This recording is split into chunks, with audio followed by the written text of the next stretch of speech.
Coming to you live from my apartment, it's Rob Has a Podcast. And now here's the guy who brings you every week your Survivor podcasting sanctuary. I am Rob Cesternino. Hello, everybody. Welcome to the Survivor Feedback Show for episode number 10 of Survivor 41. We have a wonderful guest here with us to talk about an amazing episode of Survivor. We couldn't have drawn it up better if we knew exactly what was going to happen in the season than to have, after the biggest move of the season, to have the host of Survivor Global, one of the top Survivor strategy minds in the world, here with us, Shannon Guss. Shannon, how are you? I'm good, Rob. Thank you for having me. Thank you for saying those very nice things. I'm always excited to talk to you, always excited to come on the feedback show. And I got such a great episode as well. I watch it late, obviously in Australia, and Mike messaged me and he was like, you got a good one. So the poll said, and Mike probably agree, the best one of the season. I'm very lucky. What episode did you get in Winners at War? When Kim got voted out. Okay, so you were one after Tony's extortion, but I really feel like I'll probably go back to this because I was saving this to talk about with you, that I feel like this was like the extortion episode of Survivor 41. I feel that I had a similar comparison in that I feel not to the level of Tony, because I think it's been said that's like the best all-round individual episode ever had. But for Ricard, he got close. Like, he won both challenges. Yeah. He orchestrated the biggest blindside of the season on the biggest player of the season within Idol. I thought his reward, even the little moves, the reward picks were really good. He dismantled the camp out, which was the dominant alliance. He got pretty close to extortion level Tony. Mm-hmm. Yeah. I mean, maybe he didn't get as many confessionals as Tony, but I don't know how many Ricard got, but So a great all-around episode for Ricard. We'll talk about all that and more here with Shannon Guss. And of course, what a weekend it's been talking about Survivor. We have a lot to be thankful for. Shannon, it was Thanksgiving here in the United States. Yes. What do you say? Is there a greeting for that? Happy Thanksgiving. Happy Thanksgiving. Okay, that's boring. I didn't know if there was nothing really. Yeah. But so we did have a lot to be thankful for because, of course, we had the great episode, the Survivor Know-It-Alls. No exit interview yet. That's coming on Monday. Mm-hmm. But then thankful for that. At least we get one. It's gonna, And the Ponderosa, where's that? Yeah, where is the Ponderosa? I mean, I go crazy. Shannon, I have such a hard time this season. I used to know where to go to find the Ponderosa, and I feel like that it is. I really struggle. Maybe hey, Rob, it's a new era. You're too old. I don't even know where to go to look for the Ponderosa. I feel like, do they want people to see it? I agree. My brother was like, is there a place I can go to find all the secret scenes and Ponderosas? I'm like, you just kind of have to happen upon it. It just has to find you. That's the way. It's like if I check every single CBS Survivor social media account, maybe I'll find one that shared the secret scene or Ponderosa. Or maybe you get a minute of it, or I mean, the secret scene's always on Dalton's review, so that I go to religiously. Okay. But then Ponderosa, it's, I don't know, and I don't really want to go to the Survivor Facebook page, but I feel like that is the most reliable place to get it. So we all have to kind of wade through, cover our eyes a little bit, and then as we That's how they get you. Yeah, exactly. Mm-hmm. And who knows what we'll find along the way? I don't know if it's worth it. Yeah. So I was looking all over for a Ponderosa video, and I'm like, was there not a Ponderosa video, or can I not just find it? And then I found a thread on the Survivor Reddit that was like, hey, there's no Ponderosa. Maybe it's coming Monday. Maybe it's coming when Shan does her exit press. So this is ridiculous. So you have to go to Survivor Reddit to find out that there's no Ponderosa. That's how, no, it should be easier. I agree. Okay, first take of the podcast. Ideally. Ponderosa video is too hard to find. Agree. And they were just speculating. They don't know. Maybe it's out there and none of us can find it. Mm-hmm. Maybe they accidentally set it to private. Maybe it's so good and we can't drop this on Thanksgiving. Yeah, maybe they wanted to have its own day, not share the day with Thanksgiving. Maybe they just got the weekend off. It's probably that the last. Probably one. That maybe the person who was supposed to upload it was off for the holiday weekend, and it's like, well, I'll upload it when I'm back in the office on Monday. Yeah, no one's waiting on this. Cut to like 50 Reddit threads that are like, where is Ponderosa? Yeah, because we just don't know if we're not getting one or if it's delayed. No, but we're getting one. Well, imagine if we didn't get Ponderosa for Shan. What? Like, she's the main character of the show. I mean, is there any precedent for like since the dawn of Ponderosa videos? Has there ever been a precedent where they do them and then for somebody just doesn't get one? No. And also, by the time this podcast is out and everyone's listening to it, like Ponderosa is definitely out. So this is like a completely outdated conversation for anyone but us. Yeah, So, not for the patrons. Not for the hope you guys patrons. True. But I hope everyone enjoyed it. Anyone who's listening to this even remotely late has watched Ponderosa. I hope it was great. Should we speculate on like what happened? Or they're with us and they're like, where was the Ponderosa? No. Rob and Shannon were on this early. No. I think like we could fan fiction the Ponderosa because some fun stuff's been going down at the jury Do you villa. think that Shan's Ponderosa will be fun, or do you think that she'll be like very, very upset, or it'll be like bonding with the other people at Ponderosa? I mean, I think she'll be upset. I mean, Shan is the kind of person who emotional is not the right word, but she kind of brings out the raw emotions in others and herself. Like she's always very real. I think we'll get a lot of that, but Ponderosa's just been such a fun time. Like I think that by the end we'll be having fun. We'll be teaching Shan the horror like we were teaching Nasir. Like that's my hope. Yeah, I bet Nasir is going to be like, why'd you vote me out? Yeah. I mean, he might be mad, but Nasir's not like Nasir's going to be joyful, and I think they might like. They'll have their matching idols to wear. There's some good stuff there. Shannon, does anybody ever call you Shan? Yeah, everyone calls me Shan. Oh. Yeah, that's my name. Well, I mean, everyone in my life calls me Shan. Very few people call me Shannon. And to the point where I got a hate tweet last week telling me that I'm like they don't like me on the show and that I'm going to get voted out soon. And I was like, I don't think that I am. And then they got a tweet and somebody thinks that at Shannon Gates is Shan from Survivor. Yes, this happened. Yes. And I'm like, but I'm clearly not Shan. Like, because earlier in the year there was some Australian Survivor Shannon, and I got a couple of hate tweets directed at her. Stop! The internet is awful. Like, also, like, stop hating on people and also get it right. I'm actually happy to kind of to take those bullets, but but then I looked at the troll account that tweeted me the Shan hate, and they had tweeted hate to Shan's actual account. So I asked Mike, like, what do you think's going on with this? And he was like, maybe they think that you're like a Shan burner account. And then we're like, let's stop trying to analyze what the troll is thinking. Yeah. And were you flattered? What was your reaction? No. My reaction was, what is so wrong with the internet that Shan's getting so much hate that I'm getting some of it for her? And also, how do you think, like, her name's not even Shannon? It's not even Shannon. Yeah. So, yeah, I mean, I kind of wanted to do, like, a quippy reply, but I'm, like, trying to stop with the responding to troll thing. Yeah, I was brainstorming some ideas, but I decided not to go down that road. Yeah, it's hard because sometimes you have like a sick burn that you think of, but then it's like, but this person has like all day to go back and forth with me. Like, I got all day. I want to get off my one shot, and then it's like, drop the mic, I'm out. Like, I'm done. But this person is like going to want to like engage for like weeks and weeks and weeks. They have nothing else to do. So it's, I find it's diminishing returns. Yeah, I mean, it's pretty easy to dunk on the guy who thinks you're Shan, but he you should have played along with it. You should have said like, hey. I was going to. Yeah. I was going to be like, I don't think I am going to get voted out anytime soon. And then I think he'd be like, spoilers. And then I'd be like, well, no, because I'm not Shan. I'm not, thank you for the compliment. Anyway, my point is that this is not the first time this year I've gotten hate directed to a Survivor with a name that is mine or similar to mine. Imagine there was a Gus on Survivor. Yeah. Imagine if there was a Shannon and a Gus. Oh, that would get very confusing. Yeah. Did you ever get like hated other Robs or anything? I've gotten definitely like stuff that's Boston Rob. Like I feel like people have like dragged me a couple of different times for like anti-Boston Rob takes. Okay. Well, yeah, I guess that makes sense. I asked Mike and he said he'd never gotten hate directed at any other mic. I don't really know what's going on. One time, a very long time ago, I was at an airport and somebody stopped me and asked me how Amber was doing. I was like, oh yeah, really good. Oh. Like I just like went along with it. You're like, you're a big enough fan to know who Boston Rob is, to know that he's married to Amber, but not to know at all what he looks like.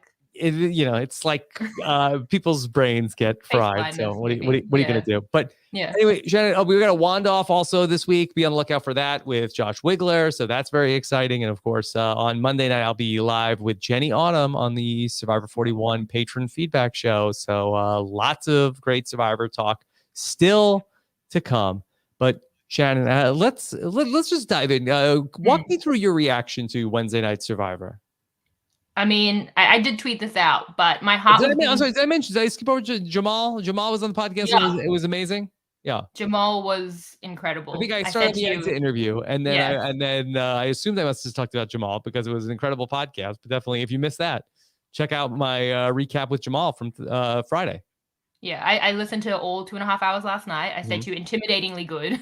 Too good. You know, like when you're like, oh, that's too good. Like you're coming on the next day from that, and I just Jamal is great. I mean, my goal is that one day, if like Steven misses another know-it-all, it's like I want to get Jamal in there one of these weeks because I really like the branding of Survivor Know It Jamals. Like I feel like it's almost there.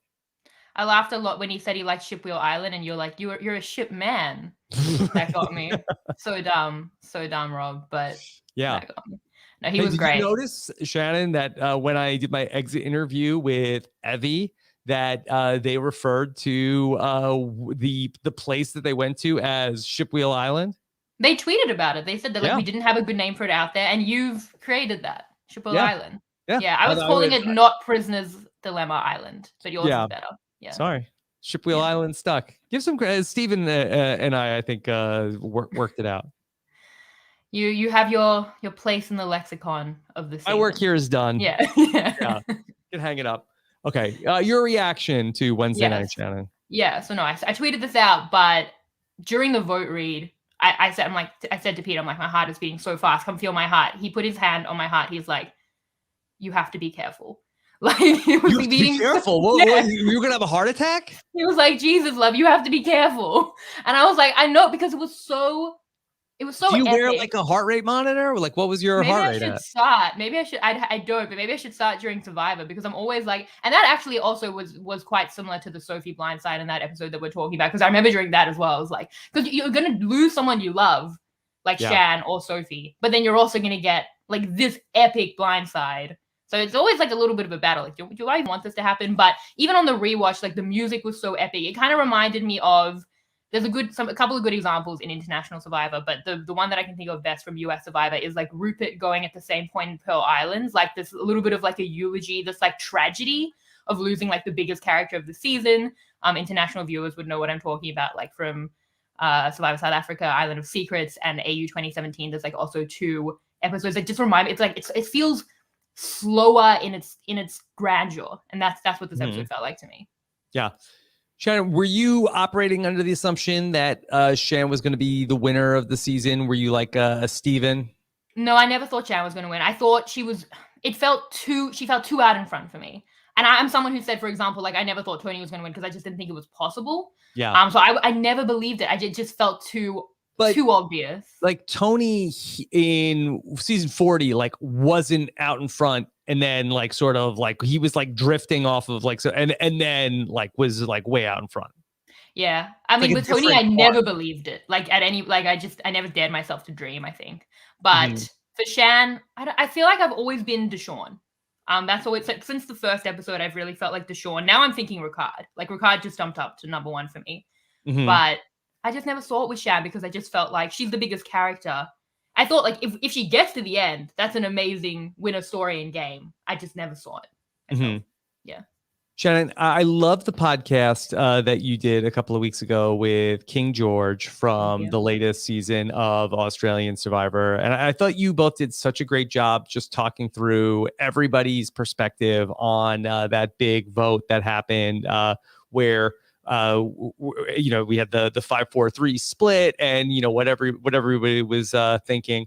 And I would love if we could just sort of just talk through this vote here that we got in this week's episode. Yes. I mean, it was a big vote.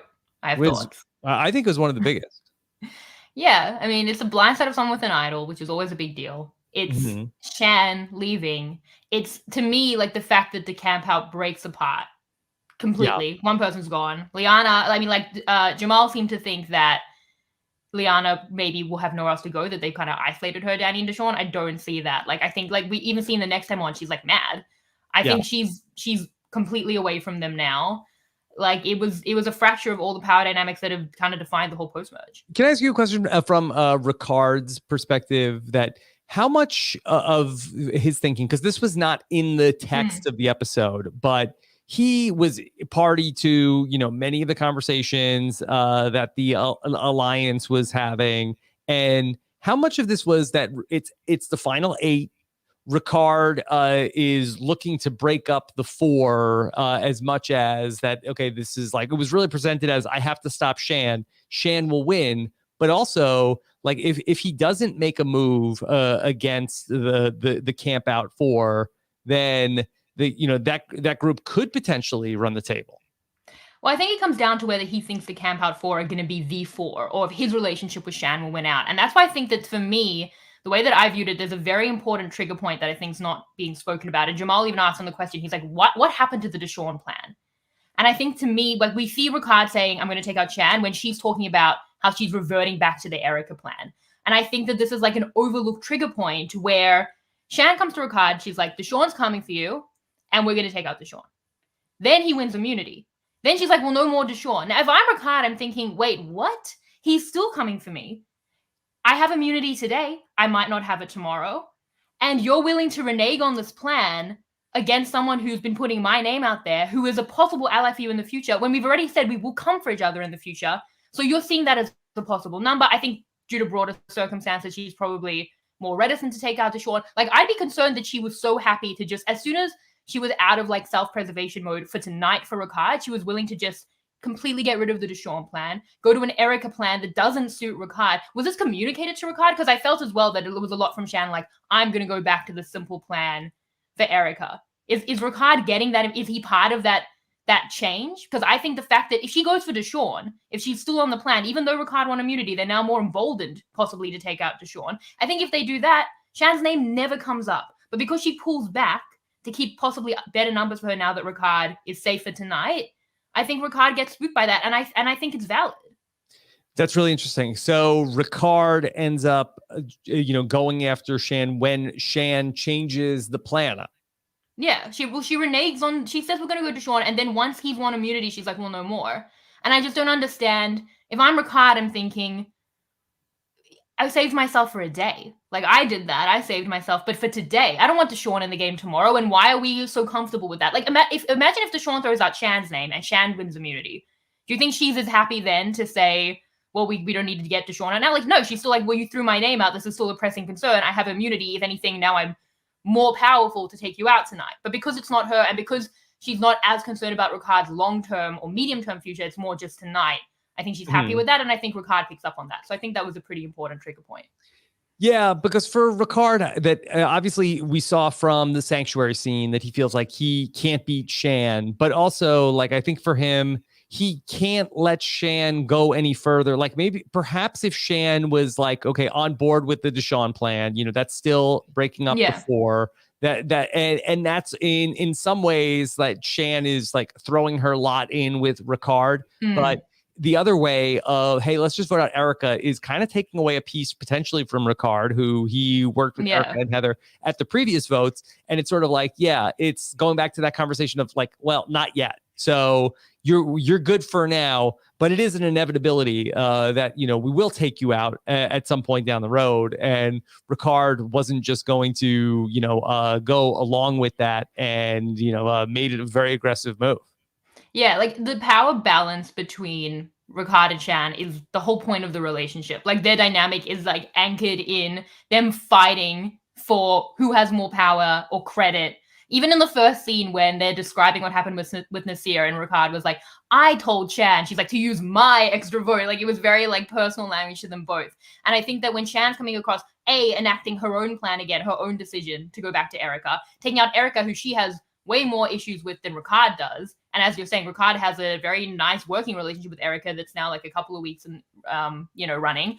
And I think as well, like Deshawn, Ricard's got nothing with Deshawn. I mean, they work together here, but Deshawn's been throwing out Ricard's name, whereas he has like this tenuous connection to Shan. I just feel like it was a lot on her terms again, when he has had so little compared to Shan, when she has had the credit, justifiably, but she has had it, when she has had the trinkets, when she has had the numbers, and now she wants to keep a member of her core alliance who's been throwing out Ricard's name just because he won immunity. That's like a short-term solution to that problem. The long-term solution is taking out Deshawn. And I truly believe if she just keeps her foot on that pedal, or at least talks, I mean, maybe we missed a conversation, but at least talks it out with Ricard, because all we're seeing is Shan being like, it's Erica now. And Ricard's like, no, it's Shan. So I just think, like, did they have a conversation around the fact that he wouldn't have wanted Erica, he would have wanted Deshawn. And then when it wasn't Deshawn, he like pivoted to another plan. Let's bring in some questions from the listeners, because this is the feedback show, of course. RHAPiswebsite.com/voicemail. You can send us your questions every week. We'll take them, the best ones. Yes, I'm a long-term voicemail sender. Mm-hmm. Do you have any particular voicemails that you're proud of? Yeah. My first one that ever got on the show was about the Rupert tweet game. It was with Jessica Leese. It was 2015, must have been. Mm-hmm. Yeah, it was worlds apart. Yeah. And that, I was so excited. Credit to Jason Gates. No, stop that. Fine. He came up with the Rupert. We came up with it together. This is like Shannon Ricard with the extra vote. That's me and my brother with the Rupert tweet game. That's like, but forever. So I get it. I do get it. But I do think I've had a few near car accident experiences, hearing a voicemail show up on the show and being excited about it. So, well, not anymore. Now I'm a podcaster, but before it was really exciting. So okay, yeah. Now you're just like gonna have some sort of like a cardiac arrest watching tribal councils. Yeah, I'm too invested in the show, Rob. I know. So it's not healthy. You gotta, Shannon, I spoke with your doctor that your doctor said that she wants you to only cut down to one Survivor season at a time. Jeez. Yeah, I mean, well, I'm at that now. It does feel like the off season. So yeah, this is a chill time. Let's take one from Danielle D, not Danielle DiLorenzo. Okay, Danielle. Hi, Shannon and Rob. This is Danielle D calling, and I want to start off by saying I'm Shannon's biggest fan. How about that? And she can do no wrong in my eyes. Oh. With that being said, do you think Deshawn and Danny made the right call this week? Or do you think they should have gone back to working with the All Black Alliance? Being that the other 4 players were splitting their votes, the Black Alliance could have ruled the day with their 4 votes, winning on a plurality vote. Shannon's favorite. Thanks. Bye. Okay. I would have loved it. In a different way, I would have loved it. I would have. Yeah. So, and you could do no wrong in my eyes as well, Shannon. Danny and Deshawn. I really feel like that this week, where it's sort of like, okay, well, for Shan, this was she's the one that's blindsided. Ricard has been mostly heralded for making an incredible move. But Danny and Deshawn, I feel like, have been in the spotlight of good move, bad move for Danny and Deshawn. And Jamal and I talked it through on the recap podcast. But I would just love to get your take on this move for the two of them as a pair. Yeah, I feel like my feelings from the episode are most complex about Danny and Deshawn. Yeah. Before we even get to the episode, can I just say, I wanted to come in with this. Justice for Danny, Rob. I listened to Sophie and Hannah back to back last week. You compared him to Rancher Rick and Ken for me in the space of a day. And I was like, Danny deserves more than that comparison. Like, I think it's been better lately, but like, I think you've been sleeping on Danny. Like, that's entirely possible. I mean, but I'm only just going off of what I'm seeing on the screen. I mean, what am I missing? I think that he's not flashy, but I don't think flashy and strategic are synonymous. Like, he's stable and strategic. He's solid. He is solid, but like, I don't see Deshawn as the one making all the moves and Danny just kind of next to him as a social player. I think they make the moves together. They make decisions together. If anything, Danny gets his way often. Like, for example, the Evie boot. Like, Deshawn's much closer to Evie. Like, Danny wins out that, and he's like a big part of that.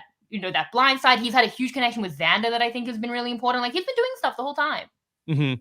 Yeah, not Rancher Rick.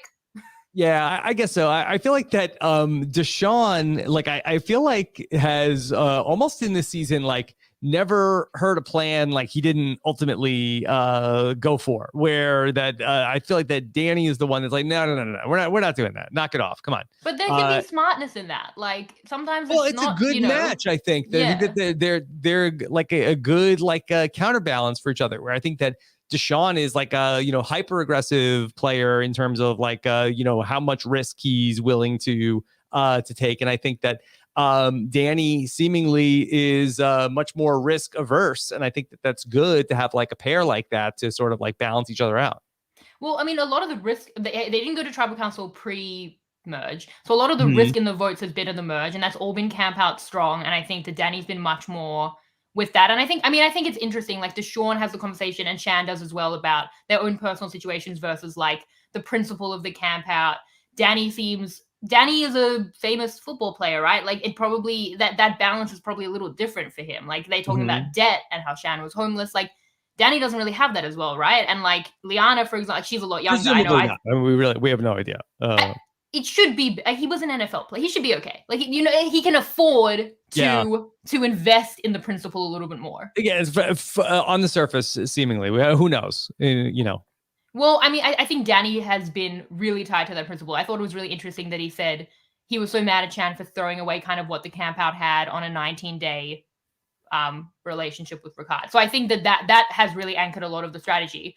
But I do think as well, even like when we talk, he was like really over a 19-day friendship. Like, well, hold on, like that's what everybody is in this game. Yeah, but it's not for the camp out, and I thought that was fascinating. I understand. I understand, but I think that for Danny, like Deshaun and Shan particularly struggle over it, and possibly that's a more balanced decision for them. And Liana's very young, so maybe that's different. Like because we've seen Liana has said, at the expense of my own game, I will go with this relationship. I think Danny can afford to do that too for different reasons from their personal lives that I don't think Shannon and Deshaun could do as much. So I think that has been a lot of his strategy. But like even last week, like the fact that Deshaun was so cut up about kind of going for the camp out and how reticent they were, how much they qualified the entire episode to take out Shad, it made me feel like the Liana plan last week was possibly not as on the table as we saw, because they seemed like really not to want to take out a member of the camp out. So I mean, I just feel like Danny, he's been solid. Like, and I think his relationship with Xander has been key. This is all beyond this episode. I thought that they both made a lot of mistakes in this episode. But broadly, when you were just last week, I was like, I'm going to come at Rob for his takes on Danny, and I just wanted to have my say. You make a very good point about the Xander thing, because I really feel like, and when I spoke with Evie felt like, no, Deshaun like really was really considering this, and maybe we talked to Deshaun at some point, and he's like, no, there was no chance. No, it was never going to happen. Or like, how far down the road did Deshaun ultimately go with that? Where for Danny, I'm sure it was like a non-starter. Like, I'm not voting out Liana. But Evie said that there was a lot of tension between not just Shan and Deshaun, but Shan and Liana. Yeah, it's hard with to know. With Deshaun, I think even beyond the decision, like Danny ended up winning the Chizzy last week. Like they both had, like Deshaun and Danny both did a really good job of obviously blindsiding Evie. Like Evie has a shot in the dark that they don't take when, even if they win the vote, it's going to be 4-1, so 3-1. Like their vote's irrelevant, or they're losing the vote, in which case play a shot in the dark. And like that's how blindsided Evie was. So like amazing job by both Danny and Deshaun. But they both had a part in it, is what I'm in all of these plans. So I think just across the board, I just wanted to say, #justice for Danny. Yeah. Well put. Well put. Yes. In this episode, I thought they were both sloppy. I thought to tell Liana about the Ricard plan was such like a painful misread. Like to me, it was never in doubt that she's going back to Shan. Like you were misreading that relationship tragically. I think to the point where like Ricard leaves Liana back in camp because he has Shan, and that's a fair decision because they're connected. Like they're intrinsically connected. Anything Liana hears is coming back to Shan.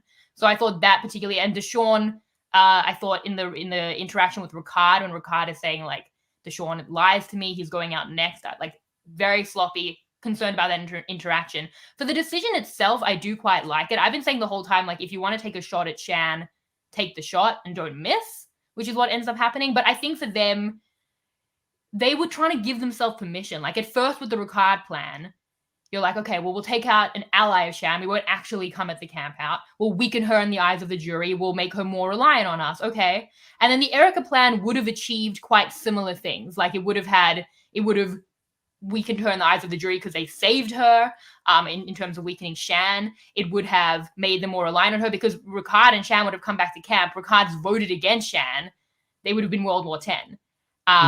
So I think that it would have achieved quite similar things. But at that point, they'd given themselves permission to vote for Shan because she put the Sean's name out first. And I think that is a stronger shot. So I like the decision. I think either way, like either Ricard's voted for Shan and you've broken up that relationship forever, and they're both still in the game, and that's a lot of focus, and you have the strong camp out 4, and that's solid, or you have taken out the biggest player in the game. And I think the fact that Shan has an idol makes me lean towards just take Shan out. Like you don't want to alert Shan to the fact that people are coming at her. You don't want to like, because she can do things like with the idol, with her relationships, with her skills, she can. So I think taking the clean shot for me is where I lean. But I think they're both pretty attractive options for the pair. We didn't get to see the conversation that, or like, and I guess because it didn't happen. But does Deshawn and does Danny, if they're in the final 3 with Shan, do they feel like that they can beat her? I don't think so. I don't think that they can beat her, but you don't think they feel like that they could beat her? Well, then I feel like that they have to take the shot here, because that the thing that complicates this all, and Jamal reminded me of this, is that Shan has an idol. Now it's final 7. She has still 3 more rounds to play the idol. She's still going to use it at 5 if she still has it then. And then we get down to the final 4. And then, it could be a challenge that is, more of like a physical challenge. And maybe this is like, more in Danny and Deshawn's wheelhouse, but who knows? And then Fire. And then you make Liana, you take Liana to the final 3. And then, you figure out who's going to make a fire against Shan. And I feel like that's your shot, but I don't think you can get Shan out of the game any other way if you don't do it now. I think that they think they're going to lose to Shan for the reason that I think how she's perceived by the jury seemed to be a big part of the Ricard plan for me. I think that it's isolating her and it's cornering her into working with the camp out if Ricard goes. But it's also like you just got left out of this plan in front of what would have been one of the biggest votes of the season against Ricard, and you're not a part of that. And then I think with the Erica plan, that's what's attractive about that, is that Shan's getting votes and you're saving her. And you could say that to a jury, like Shan would have gone home. We made that decision. We brought her. Mm-hmm. But I still think even in that, like a jury's going to look at Shan's game. I mean, Shan and Ricard went down to 2 on Ua before Luvu had even got their torches. It's just a hard argument, I think, against for anyone against Shan. And I think everyone recognized that. And I think if you have the shot against an idol as well, like that, to me, that tips it. Like you got to take her out. Mm-hmm. It was a clean shot. Okay. Shannon, you touched on this, but let me play this question from Nolan, who wants to know about giving Shan a heads up about Ricard. Hey, Rob. Love the podcast. First time calling. So my question is, when approaching Liana about voting Ricard out, should Deshawn and Danny have included Shan in the plan to do so? Maybe then Liana wouldn't have needed to betray Danny and Deshawn in telling Shan, and they could have kept their whole alliance intact. I just think Shan was going to vote Ricard out eventually, so why not actually propose it to her then? Thanks. Okay. Shannon, this one is interesting to me because what if you bring Shan in on the plan? You say like, hey, like, look, this is us. It's us 4. We're going to the end. Like, and this is like came up on Big Brother 23 a lot. I'm sorry to bring up Big Brother, but in Big Brother 23 with the cookout, like everybody sort of had a partner. And then when I can name you the partners. I'm too invested in Twitter. It's too when everybody's partner had to go up, there was a lot of pushback. Like, whoa! Why is my person have to go up? It's like, well, they all have to go. What does it matter what order they have to go in? Like Ricard has to go. Why not now? No, I know Tiffany had Claire and Hannah had Derek. I'm all up in. Anyway, the point is, because is Shan so amenable to everyone's ideas against people who aren't even Ricard? I feel like that would have been a bad conversation. No, I don't think that's it. I think it's the other way. You just don't tell Liana. Like, I don't know how they were expecting that. You're picking up other numbers. You're picking up Xander, Eric, and Heather. You're going Luvu strong to take out Ricard. I don't think Shan's into it. I think you've then alerted the powerful player, which is, what happened. And for a point, she was going to go against Deshawn for that. So no, I think that how poorly Shan reacted to it, obviously if it's being brought to her, it's a softer landing. But I think not. And I think you don't tell Liana. I was so confused about why they were telling Liana. It's like, yeah, we're going to do this move against Ricard, but also against Shan. Like, the reason I think you can't tell it to Shan is because it's a move against Shan. Like, it's not just a move against Ricard. Like, it's very much as well to weaken Shan. And I think she would be smart enough to know that. So I would have gone Luvu strong and Xander. That would have been my 5. Can you trust Xander? Xander's not going to say anything to Ricard. I feel like that we have seen almost nothing about the Xander-Ricard relationship on screen. We know that Xander got picked to go on the reward, and we saw that Ricard says to Xander that one time, like, please play your idol. But it feels like that Ricard has picked up Xander's vote more than a few times, but we know nothing about that relationship. It's true. I mean, we know much more about Xander and Danny. Maybe it's a little burned after another vote against his side, another blind side last week. But I would think that they could pull in Xander because he's willing to do anything. He really has no other option. He just doesn't want to play his idol. And I think that's better than Liana. But I think, again, that's a credit to Ricard's reward picks, because if he does take Liana because he's more aligned with Liana, then maybe they do go to Xander. He doesn't give that time opportunity in a season where time is precious. And this is an overnight reward. They don't have that much time between votes. Maybe that's a conversation that's happening. But instead it's with Liana that's coming right back to Shan. So I think Ricard covered all his bases with that crucial time pick for the reward. Yeah. And yeah, I just wouldn't have gone to Liana. I the second they did it, I was like, she's going to Shan. It was just inevitable. Shan, tell me, you said earlier. Now you're doing it. Yeah. Just don't tell me that you hate me on the show. No, I love it. So you said earlier that you thought Ricard had really good picks for the reward. Could you talk those through for me? Yeah, I just feel like Ricard, he covered all his bases. But you have to take Shan because we already had Papaya Gate. I wouldn't want to have Pizza Gate. Because if she's not his first pick, that's the end of that relationship. That's done.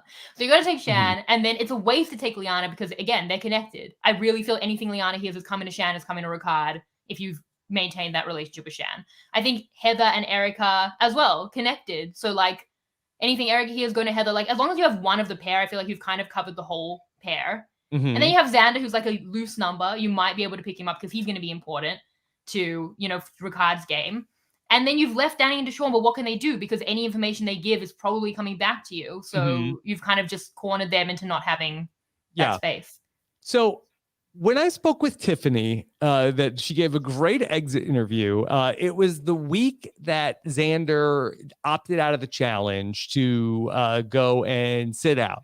And Tiffany told me, she said, he didn't opt out of that challenge because I know. She said he's paleo and he doesn't eat cheese, and that's why he didn't. I'm like, oh my God! But then here he is, he's sharing a pizza. I know, with Shan's vegan. So So it's not a good reward. Let me just ask you on the Xander of it all, that you made your case about, okay, well, if you take Shan, that counts for the Shan and Liana voting block. Okay, you take Heather, that counts for the Heather and Erica voting block. Isn't the right move to take Danny or Deshawn to pick up that voting block as well? I just think that they're so opposite to him, to the point where they're like coming for each other at different times during this episode. I feel like leaving them there but without space to do anything is as good. And he ends up using Xander's vote in this episode. So I think that they came up with a plan to vote him out But they had no one to do it with. So that's the thing, is like, if he's not really going to be able to work with them, leave them alone, but leave them with no space to do anything. Anyone they tell is coming back to you. I just feel like that's a bit of a lost cause compared to Xander, who's a loose number. Like, I think that this is the opposite thing I wanted to say on the Danny, Justice for Danny thing. I do think you have been like the prime Ricard truther for a while now. And I want to give you credit on that. Thank you. And I think that you've seen it because he's playing your game, right? Like, you've always said, like, he'll pick up the numbers. Yes. And he is. Like, he literally did it for the biggest move of the whole season. And Xander is like such an individual. So that's like a perfect number for him. And he's playing that game where he's picking up those numbers to take out the people at the top. And Danny and Deshawn are at the top. So there's not like, but you take the other numbers, like Heather, who's with Erica, and then you've got that structure.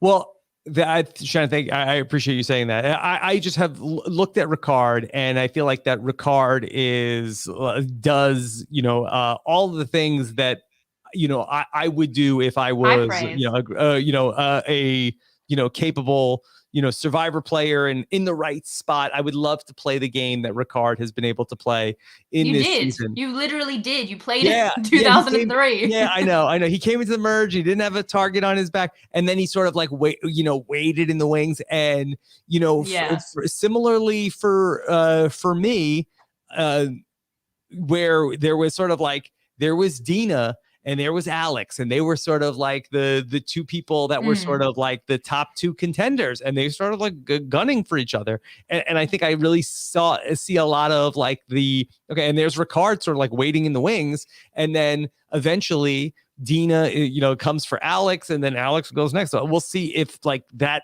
ultimately follows suit. And Deshawn goes out right after Shan, back to back. But also like we'll see if Ricard is able to close the deal. Yeah, no, I definitely see that. Like Ricard is playing a hierarchy game. That's what I said he should have done last week, where it's like you see the people at the top, the people who could beat you in different factions of the game, whether that is a final tribal council, whether that is a challenge for like Nasir, I thought was threatening that, or they have things you don't like, idols, and just start taking off the people at the top so that you're left with people that you can beat. Right. And I think like for him, it's not a faction game. It's not about going with Shan against Deshawn, which is funny because there was like this war happening of like Shan versus Deshawn, and Ricard just like comes through the middle and just like wins it by himself. But I do think, he's playing that hierarchy game. And I see a lot of your game in it, to the point where a couple of weeks ago, it felt like, what does Ricard have? Like he just has Shan, but like not much else. And I was a bit worried about it. But what he always had was the potential. He sees the game really well. He's so smart. Like I will say now, like he's an excellent player on the back of this episode, but also his whole game, and especially the last 2 weeks combined. Like he's an excellent player. He sees the game well. I think he sees it in that chess way where he's got pieces. He sees the numbers and the strategy, and he puts those pieces in motion. And I think just giving him that time after the merge, he has like assembled the troops. He's put 2 really good numerical votes together. Huge blind sides. 2 people with an idol in a row, and he's doing it like. And I know that Jamal said that it's the economy of ideas and it's a group thing, and I do agree with that. I think a lot of people pay off from this move and did well in the blind side. But like for me, Ricard is like eons out ahead beyond anyone in this episode. Like what he achieved individually to me is just so impressive. And he always had that potential, and they let him get to that place. Like it was by the time they were coming for Ricard, it was too late. They actually should have done it a while ago while he had kind of less ammo. Mm-hmm. Yeah. I just think that the guy doesn't stop thinking about the game, and I think that he has like come out there, and from like he arrived. I remember saying this on the first episode of the Know-It-Alls. Like he arrived like fully formed onto Survivor. Like it wasn't like that there was like a steep learning curve for Ricard. Like in episode 1, like he was the guy that you see out there now. So he has he really benefited from the relationship with Shan, where she was just such a superstar, where for Shan, that not to say she didn't work hard, but I feel like that a lot of it was effortless for her, and I mean that like in the like the best possible way. Like for the Kims and Parvati's and Suri and Tyson, like they're just like have like Jeremy. It's just like effortless. People are drawn to them, and Shan had that, and Ricard like hitched his wagon to Shan.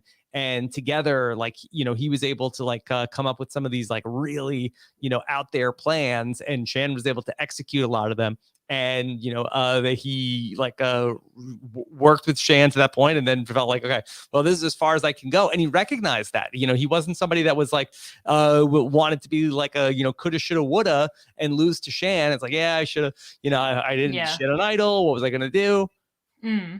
I think with what we say with timing, and I think it's something Tony has said, is it's better to be too early than too late. Mm-hmm. Like better to be too early and cover for it. And I know that a lot of people criticize Tony and Kagiyan because we thought like too early with LJ, and it better to give yourself that time and that opportunity and to not miss out. So Ricard does that now. Whether you think it was too early, I don't, but he definitely wasn't too late. I do think when you have an ally saying it's not the time, Like, that's the time. Like, that, you know, because they have an idol. Like, they're saying, you know, like, you get in early. But I think the way that Ricard described their relationship earlier in the season by saying, like, I come up with the ideas and Shan puts them in motion, they were the perfect complement. And I think that the Nasia vote really shows that. Like, Ricard comes up with this, like, ridiculously brilliant mathematical vote split that I definitely talked about for like half an hour on the podcast last week. That is like headache-inducingly brilliant when they have no food in their stomach.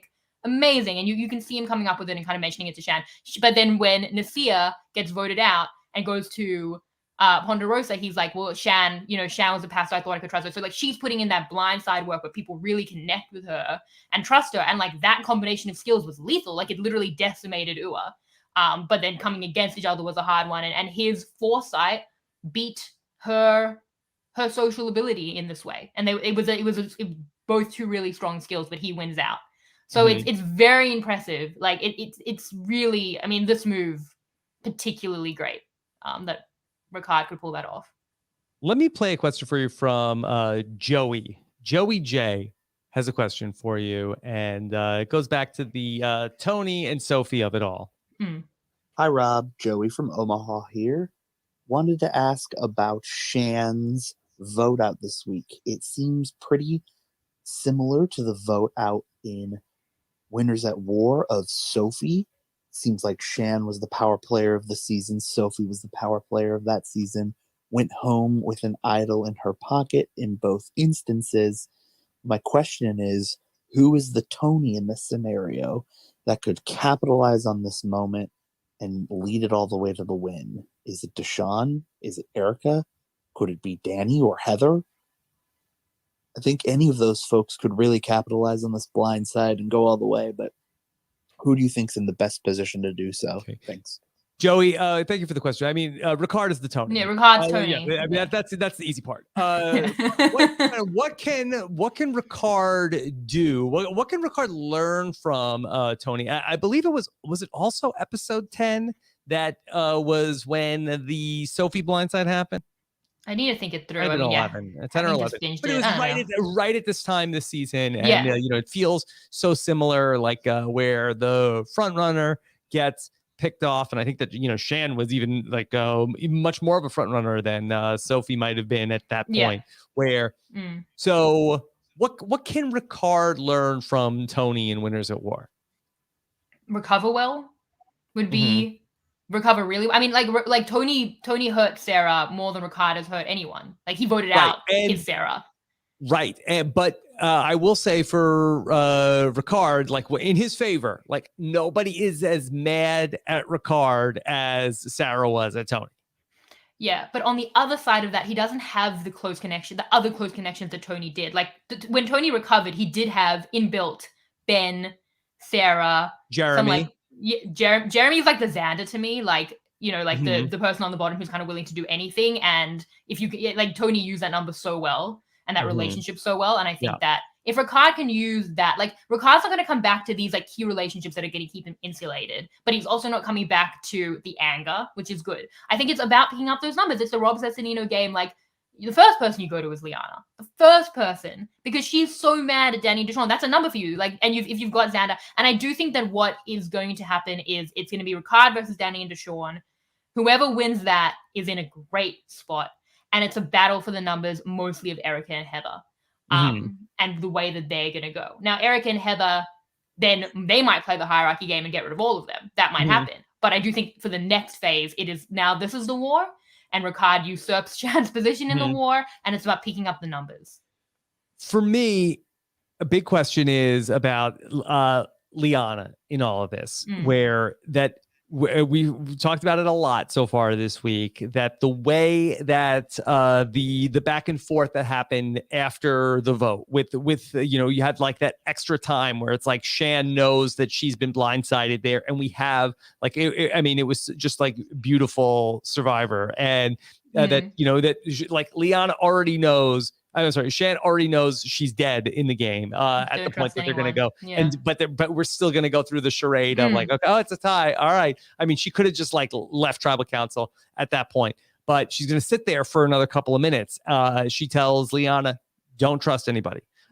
She tells Ricard that you have my vote for the $1 million. That her and Ricard like patch things up. Liana sees this. She says Deshawn is a snake. Do you think that Ricard has the leg up on working with Liana going forward, even though he blindsided Shan, that Shan basically gave her blessing to Ricard and sort of like put a hex on Deshawn?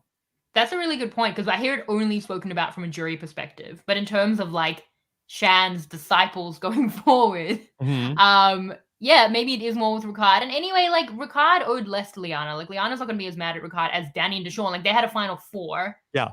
And she was left out of that. Although they're going to come back and be like, well, you told Shan. I didn't understand in the episode how they were like so mad that Shan had told Ricard the plan. And it's like, well, you didn't even tell Shan. That's completely her prerogative. Like you should really be mad at Liana for telling Shan. But anyway, I think that that's the major fracture. And I think that that's a really good number for Ricard to pick up in Liana. I will also say that how underrated is like the revote. Like you would think that you want to like, wow, just like the blindside the moment they go, but like no, that revote was powerful. The music was going, and she said, "I love you" to Ricard, and she said, "Really, D?" And yeah, that was I enjoyed it. It was like she was like bleeding out. She'd been stabbed, and then it's like the slow death, which worked for the theme of the episode. Yeah, it was like Rob Stark at the Red Wedding, like just like you know, it just went on and on and on. I will take your word for it. I never watched Game of Thrones. Okay, sorry about the spoilers. Yeah, but okay. We're talking about Liana and where she's at. Let me play a voicemail for you. And this one comes to us from a caller. Tiffany wants to, not Tiffany from Survivor. Tiffany? Oh. No. I mean, she's welcome to leave us a voicemail, but this is Tiffany S. Hey, Rob and Shannon. This is Tiffany from South Carolina. After watching the secret scene this week between Xander and Liana, it got me wondering, what do you guys think the resolution to their story is going to be? Because for a long time, I thought it would be that she would correctly play the knowledge of power advantage. That didn't end up happening, and they're both still in the game at the final 7, neither one having been able to get the other out. Could you see there being a full circle moment with them both ending up in the end, or one of them voting for the other to win? Let me know what you think. Okay. So let's talk about Liana and Xander, because I think that, you know, as I'm talking about, well, could Ricard have the inside track to work with Liana? On the other hand, like Xander is probably like a key constituent of whatever Ricard is going to be doing moving forward. And so I think that that's where, like, I think the biggest challenge for Ricard might be to potentially, you know, get both of those people working together with one goal moving forward when they have not been on the same page. But let's talk about the secret scene, Shannon. Yes. We found it. Okay, it was very interesting. And as a parent of young children, I found it relatable content. They are 20 years old, but yes. Yes. I'm not saying that they are young children. I am saying that I have young children. I have witnessed this behavior, but that Xander went out looking for the idol, that Nasir went home with an idol in his pocket, and Xander went to go look for it. And shades of Malcolm and Andrea from Survivor Caramoan. You know, we've seen it other times over the years where somebody is going to go look for an idol and people are going to follow them. And Liana was, you know, all over Xander. Yeah, well, that's one way to put it. I mean, Tiffany asked for the resolution of their story. The resolution is in 10 years, we'll find out they're married with 3 kids. I think that's... yeah. But what was it? So then Xander said that what he was going to do, for anybody who couldn't find the secret scene, was that he was going to tell on Liana. That he said that he would get under her skin by proving to her that everybody just thinks that she is, you know, Shan's +1. So to prove this to Liana and get under her skin, he was going to go tell Shan on her. Yes. And what was funny about that was that he was making fun of it in confessional. He's like, Mom, and he's like, he knows what it is. So it was funny in confessional, but then in practice, it was just so awkward because it was like, Shan was like, well, I'm not her mom. Like Liana is her own person. Yeah. I think because they lost their mom, which was Tiffany. Yes. So I think that maybe Tiffany was handling that like a mother would, because Yasa, I've said, were like very much like the nuclear family. Well, I guess like 3 kids and a mom. I don't really know what a nuclear family is, but they very much were like the family of turtles. But Shan's like the stepmom maybe, or like, I don't know, like Shan's come in as like the new mom, and she's like, I'm not disciplining Liana. Also, she's what? the cool mom. She's like, yeah. And also like Shan is like really close with Liana and like not super close with Xander, and it would like behoove Shan for Liana to be doing this strategically. Yeah. Like, why? From a survivor standpoint, confused. From a social dynamic standpoint, interested. Mm-hmm. Like it either is like, I don't think Liana hates Xander. Xander definitely doesn't hate Liana. Like they're either siblings who are competitive or yeah, like this is going in a romantic direction. I mean, with no one else thinking this, these people are in love. Like, I don't know, like, wow, they're young, you know. So it's like, it's a little pulling each other's hair on the playground. But like, and I'm not endorsing that. It's not a super mature way. Maybe they're not in love. Maybe that's my theory. Shannon, you make a good point. That they're in love. Famously, Liana last week said about Xander, "I hate his face." And really, but I love his spirit. Right. That hate is closer to love than indifference, right? If she was like, no, I'm rather indifferent about his face, you'd say that, you know, there's no chance for these two. No kids. Yeah. No marriage. Not happening. But you know, this could be this. You know, who knows? I don't know. I just romantic comedy. It is. It's very, I don't know. I guess because they're so young, maybe it's unfair. You know, and maybe it's just. But like, there's something going on. There's something weird going on. Like, at least we can all admit something is strange. Like, this isn't hate. Like, this is when she says I hate his face. Like, it's, to me, this isn't like a toxic. Like, I've seen hate on Survivor. Like, this isn't that. Mm-hmm. This is get out. Like, this is either just like playful ribbing. I don't know. I'm really disturbed that I can't work out if it's like siblings fighting or like romantic love. I'd like to get more clarity on that for my own sense of well-being. Okay, but maybe when we get to exit interviews. Okay. How much money, Rob? The first one of them that gets voted out, I will pay you to say, "Are you in love with the other one?" Are you in love? Oh, love is a strong word. Do you have a crush? Do you have a crush? I don't know. Liana goes out next, or Xana goes out next. That feels inappropriate to ask. You'll get pulled from CBS Exit Press. Yeah, I'm just saying. I'll pay you $20 Australian. What if me and you like push Mike to ask? Yeah, and if like, it's really bad, he doesn't have to print it. Yeah. What if it's sort of like he gets an idol if he asks that question? An idol? Yeah, like a beware advantage. For Mike. Mm-hmm. He doesn't need an idol. We're not on Survivor. Well, can't you just pay him? Just pay him. Like, I don't know. Okay, it's fine. No, it's fine. I feel like Mike's done, like, I could get Mike to do worse. Like, Mike, if you're listening, ask Sandra or Liana if they're in love. So, on a serious note, on the Tiffany thing about the resolution to the story, like, I don't think it ends well for Liana, because I just go back to the foreshadowing from, was it the second or the third week? I guess the third week of the season, which was called $1 Million Mistake. And it was all about Liana regretting that they didn't make the move against Xander when they could have. And, you know, he has, since then just become her nemesis in the game. But she's been willing to work with him at times. It's not, it's not gone great. Has she worked with him since then? Like not on a vote. Yeah, not on a vote, but maybe on something smaller. Since that point, she was like gone through his bag, like there was like distrust. So like maybe they had like some like good moments like between then, but not really.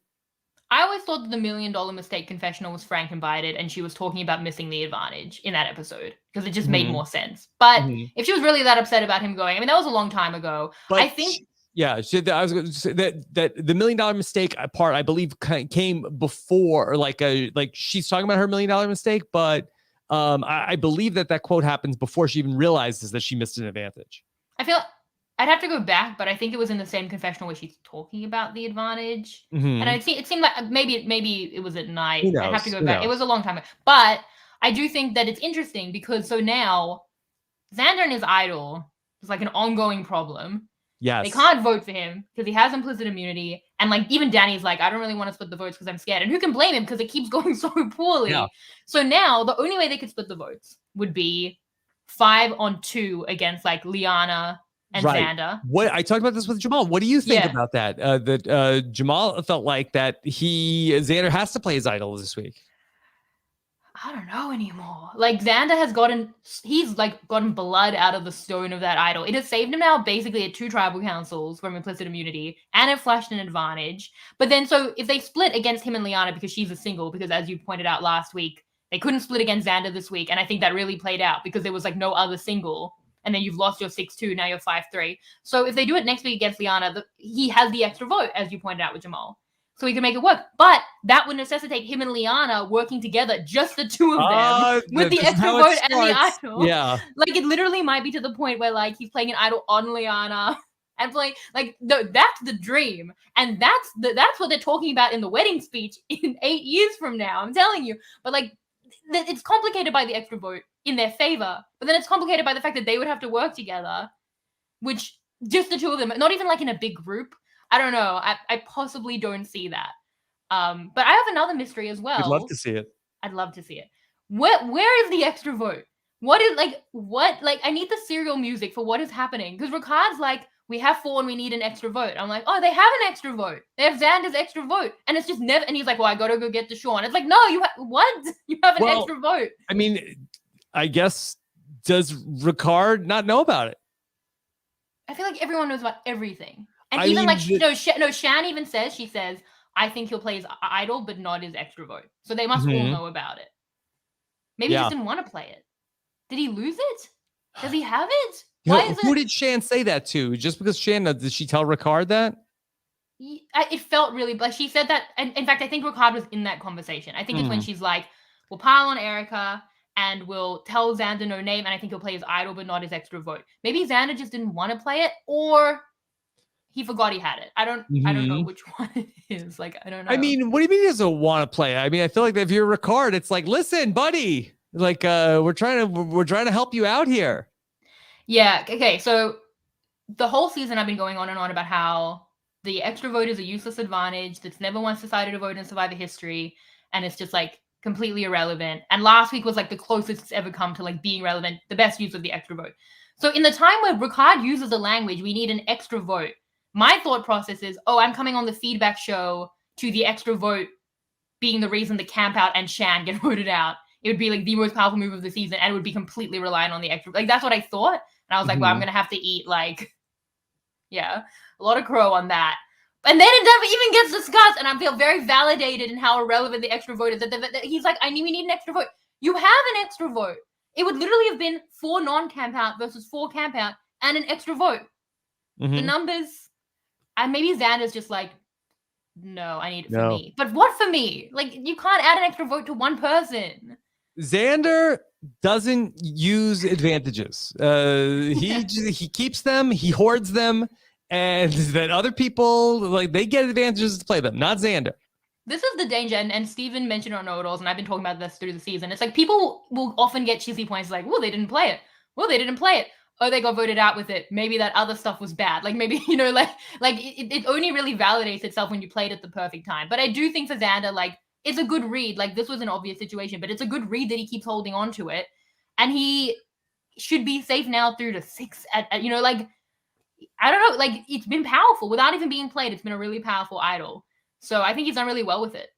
So when does it end? At 5, when the idols expire. And Xander's going to the final 5? I mean, if he gets through next week by just winning immunity, or again they can't split or whatever, or Danny and Deshaun versus Ricard becomes the narrative and he's kind of forgotten about again, then he's using it at 6. Oh wait, no, sorry. We have idols at 5 as well. It's 5 South Africa, they expire at 6. So then he's got 2 more rounds.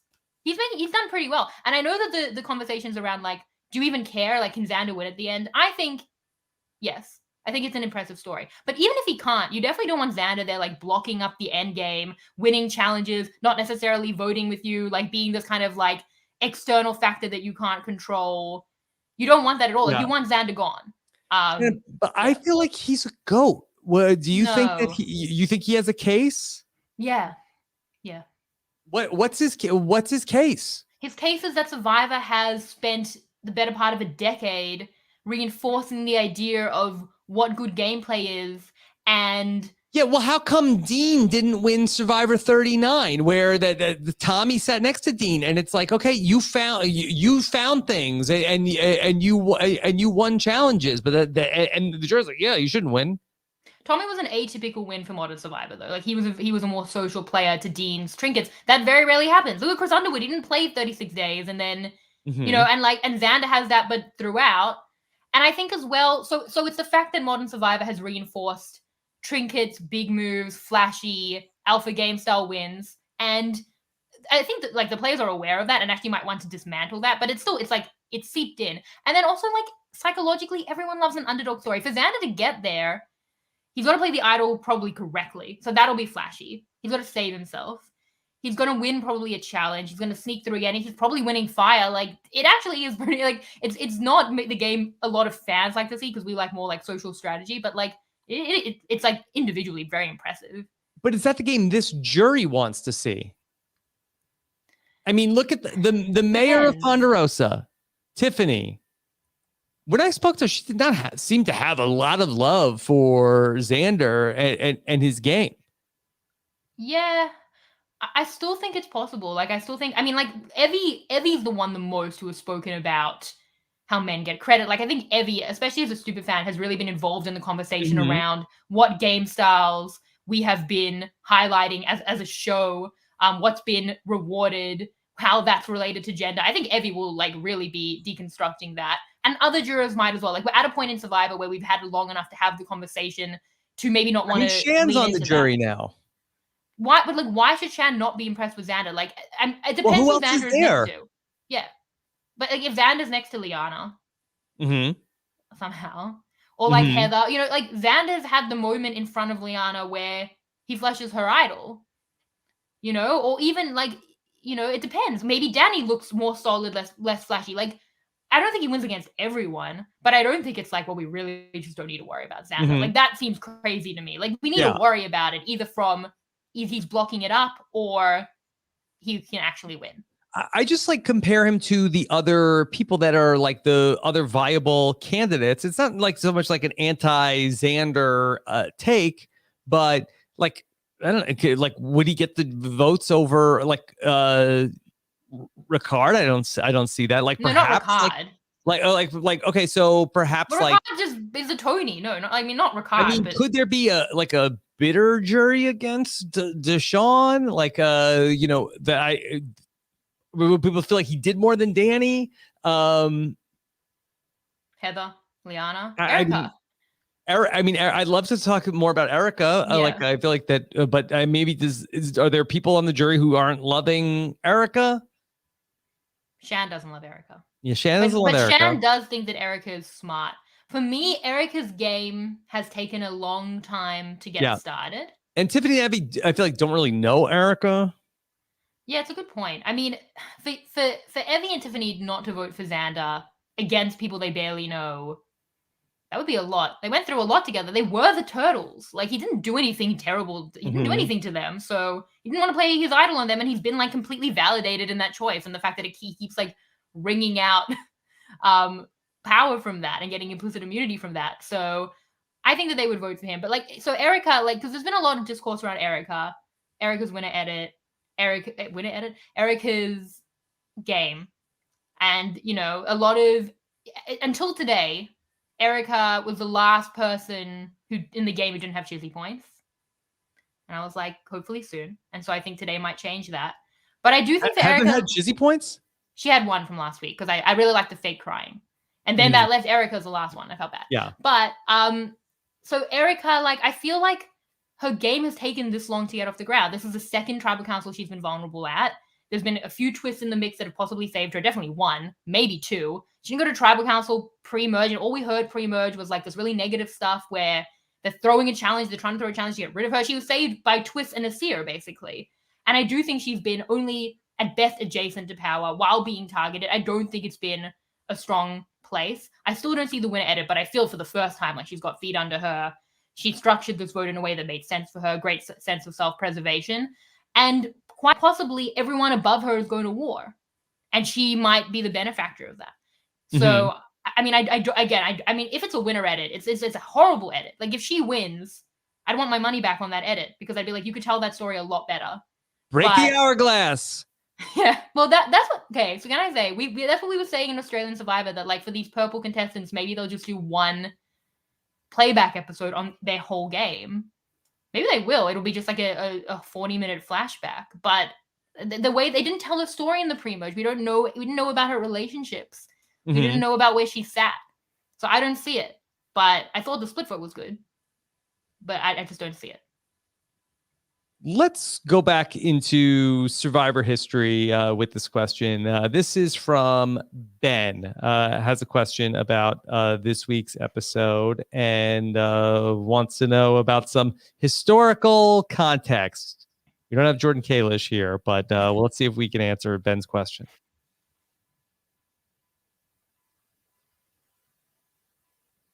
Hi, Rob and Shannon. This is Ben calling from Atlanta. I had a question about the storytelling, specifically the story of Shan's arc. I rewatched the end of the episode today and listening to the soundtrack throughout, especially as the votes are coming in and the way that they edited it. It really reminded me of the story arc with Russell Swan in Survivor Philippines, as well as the story arc in Survivor Palau, sort of this really big downfall story they've told. Do you think this is one of the biggest downfalls in Survivor history in terms of the way that the editors have chosen to tell that story? Would love to hear your thoughts. Okay, Shannon, you mentioned Rupert earlier from Pearl Islands. Do you have any other comparables of the big fall of Shan? Yeah, my comparables are international, and I don't want to spoil people because I know everyone's at their own pace with that. That's where it sat with me, though. It's like the biggest characters of the season, and I really like the episode because I feel often with that, it can be the drama is in them going home and maybe there's not a lot of suspense around it. Sometimes they have an idol, so there's suspense around while they play the idol, which was true. And there was, in this instance, suspense around which way Danny and Deshawn would go. And as we're saying, it's for me, I feel like quite a fair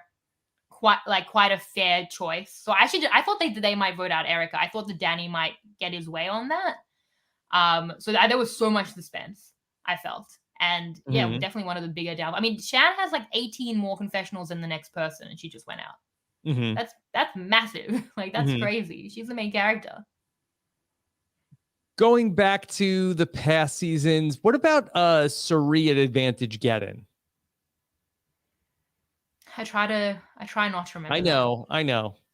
Yeah. But I think that was also like punctuated by then you had that, and then they brought her out at the live show. So they had like sort of like the moment it happened in the episode, and they also like were like able to then go to her live. Well, that was tragic, but like there's something that's way more uninteresting about being taken out by advantages.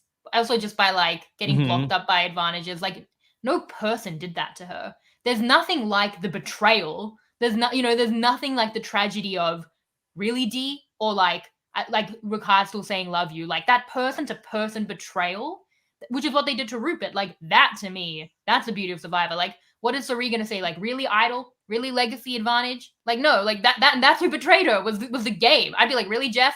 Like, it's like less emotional to me than a friend you make through 19 days or a relationship you make based on something beyond the game, and then you get just knifed in the heart.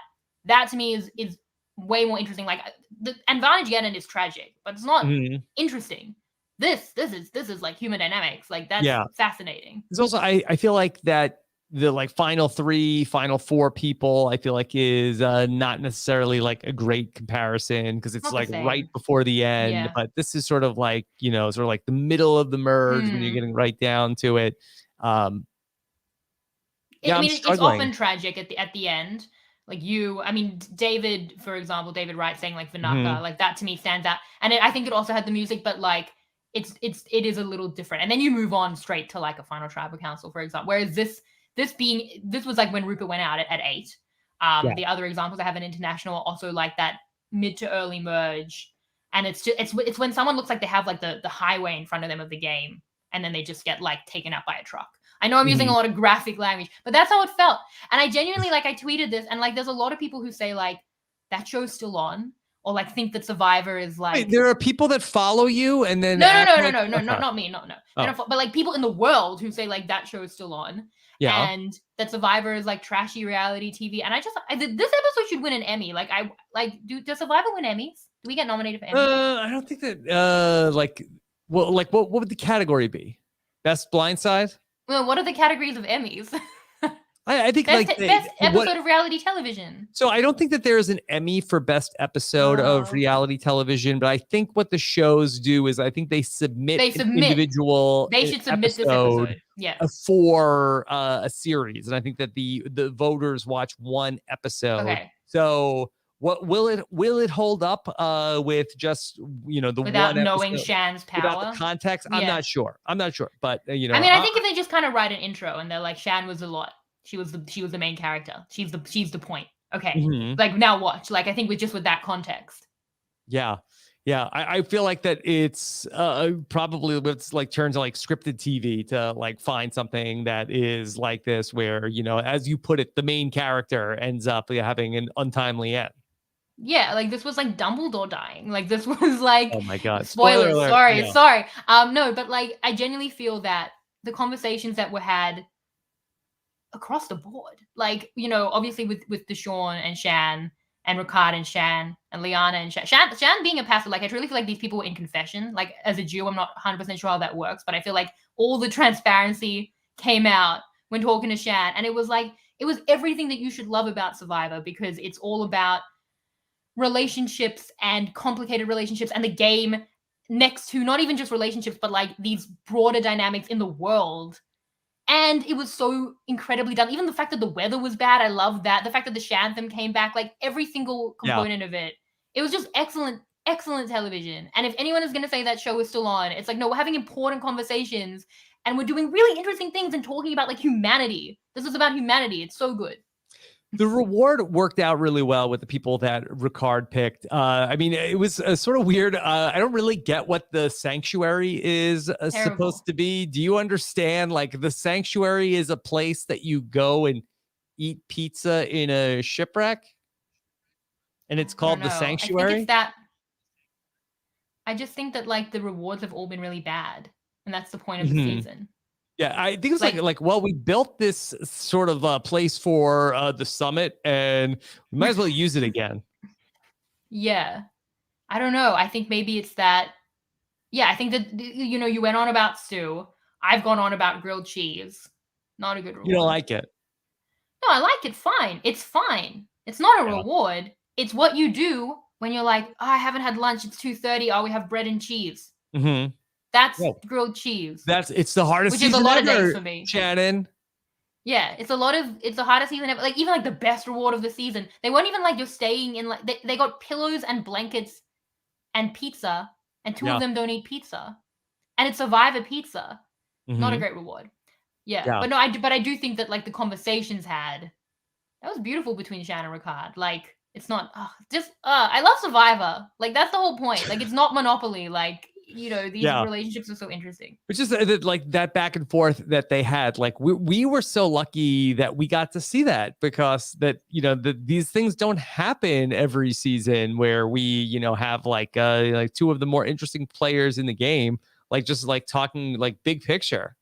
I think as well, like you would think 26 days would make it more game body, as you said. Like I think you've said like less time to form connections, but it's the weight of it has felt more than usual for modern Survivor. Like I think the camp out has put like a question of morality that Survivor hasn't had in for quite a long time. Like when Survivor started, it was a lot of, well, what's more important, the game or my values? And like through time, we kind of realized like, yeah, the game, like it's fine. You can sacrifice like 39-day relationships to win $1 million. But I think like the camp out has put a really interesting point on like, where does morality stand? What is the priority? Where should that fall? And then things like the fact that Shannon and Ricard went down to 2 on UA. Like, they're more connected than most people who spend more time together in the game. And Shannon and Liana, the connection they've had, so like the diversity initiative and the different types of connections have just, I think, created like a greater weight to the relationships. Maybe also as well how hard life is at the moment. Everything just feels like a lot. Everything just feels like more. So it hasn't been game body at all. It's been more, I think, emotionally relevant than a lot of modern seasons, because it's felt like it has that like extra utility beyond just the game. So it's interesting for 26 days that it's been able to kind of like eke that out. Let me play a question for you from Ben, which is going to set up another voicemail I have for you. All right, here's Ben. Hi, Rob and Shannon. This is Ben calling from Toronto. It's been really exciting to watch Erica, a fellow Torontonian, play really well in recent weeks this season. And I think she might be positioned particularly well with Heather to sort of play the middle and, along with Xander, pull in one of the other 3 groups to be able to have a majority and run with it. What do you think? Does Erica have a chance if she makes it to the end? Could she curry favor with the jury and be the first Canadian Survivor winner? I'd love to hear your thoughts. All right. We're going to talk a little more Erica. Okay. Yeah. Does she have a shot here, Shannon? I can see it, but it's hard, I think. I think you're managing a tight end game with possibly idols, with fire. If Erica was on Australian Survivor, she won. Wouldn't she have a much better chance to win this thing? Yeah, she's won the game. She did. Well, I think that she needs to win that last immunity challenge, and she has been good at endurance. Take Heather, that she's won.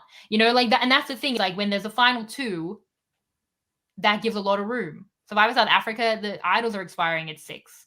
Either way, there's no fire at 4 in either franchise. A lot of room, 3, 4 to take out the Xanders. You're not even worried about Xander. You take him out of 4. In Survivor South Africa, you take him out of 5. You don't even worry about the idol. But you take him out of 3. Like, you just have to win 1 endurance challenge. But in US Survivor, I think it's really hard, because I think that there's a lot of big threats, possibly bigger threats than her, and they all have like a lot of opportunity to get to the end because there's so many avenues. It would be very interesting. Because you get so many opinions about, like, Sophie was so much like she's winning. I'm like, I just can't see it. I don't see that she's winning, but I feel like she's rising. I feel like that. I wonder if we are building up to a, like, Erica is the, like, the person that is the biggest threat, like, and we have to get her out at this particular vote. Like, I feel like that the Erica story was like late, but I feel like is coming. Like that wave is out on the ocean, and I feel like it's gonna come over. I don't see her as the winner, but I see her as then like being built up into like a big end game player.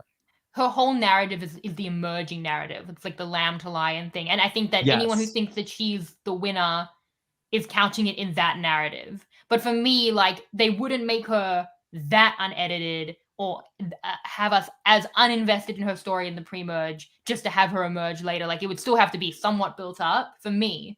But I can definitely see how that emerging narrative comes to like a, climactic point. I just don't think that it's the win. Okay. I agree with you. So then let's listen to this question from Paolo.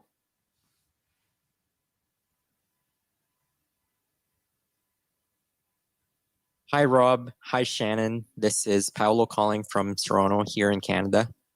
Happy Thanksgiving. My question to you is, with Tiffany, Evie, and now Shan going back to back to back, are we seriously going to get our 7th male winner in a row? From an editing standpoint, I don't really see it for Heather, as she's been invisible throughout most of the season, including in the last episode. Liana has been getting a dodo edit, and Erica might be a case of someone receiving airtime a little too late.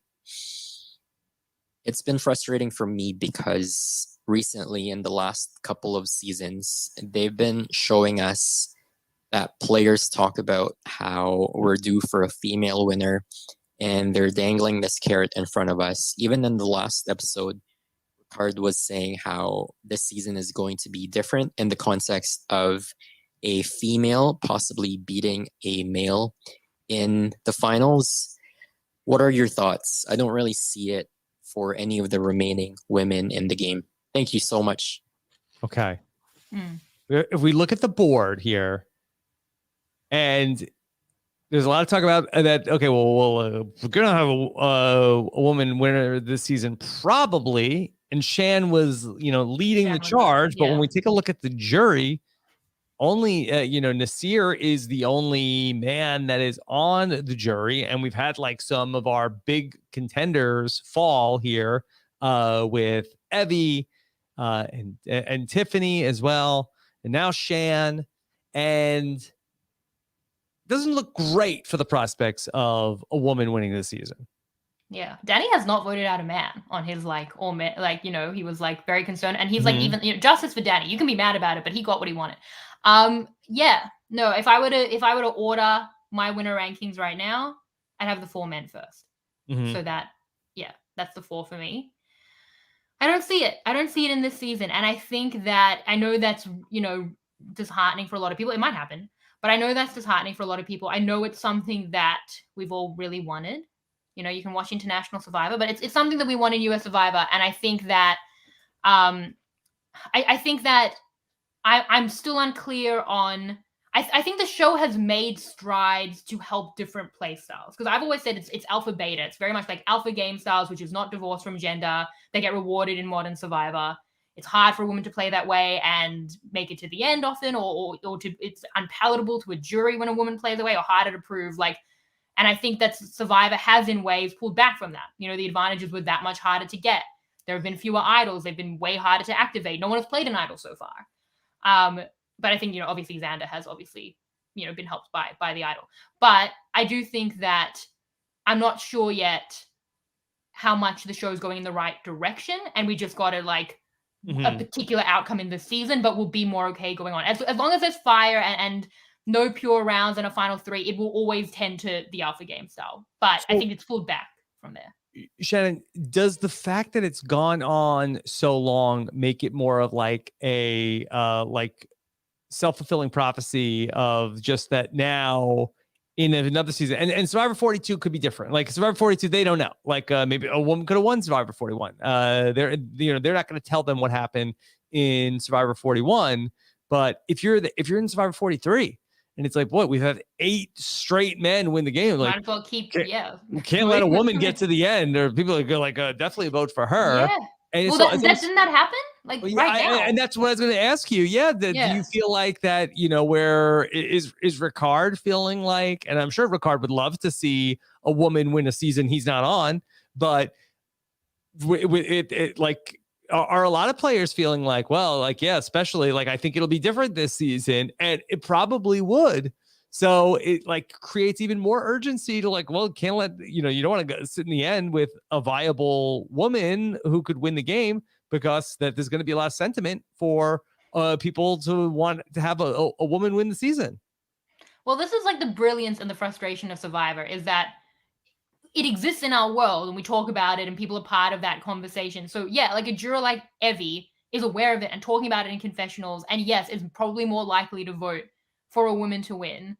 And that should be good for women. But because we're aware of that conversation, then it becomes, as Ricard and Shan are saying, Shan's well, I'm scared because women always don't get the credit. And Ricard's yeah, but we're aware of that double standard and we're trying to correct it because it's terrible. So now you're more dangerous. Yeah. So it comes back around to being bad for women somehow. And it's a really, really tricky one, because the conversation itself, and it's a conversation I've been a big part of. It's been a passion of mine to talk about gender dynamics in Survivor. And oh my God, it's I'm just having this realization, it's actively hurting the women. Stop the conversation, everyone. Stop talking about it. Stop talking, because it's making the women a threat, and they can't even get to the end to be the benefactors of it. We need to stop talking about it. I don't know if we're impacting it. It gets to a point where it's do the women need to, in a future season, band but together. They tried. That's what Yasuo was doing. And then Danny was no, and he was right. Because that's the overcorrection. Because he could see it so clearly because we've been talking about it for so long. And he was right to overcorrect. It's exactly like Jamal said. Like, you know, in a different season, more for that. But like, if I'm not a part of that group, I want to vote that group out. So it's right for Danny to feel that. And he's correct in that read because it's been such a plain part of the dialogue. I think I really need to sit with my part in this and everyone's part in this because you're joking, but it's just like I think the thing that like I guess helps the most is that in you know these other seasons like season 42. They're not going to know what happened in season 41. So I think they just have to operate under the assumption like, well, yeah, I bet a woman won Survivor 41. So well, they shouldn't because it's a good bet to bet the man won. And I will say that true. like it's true.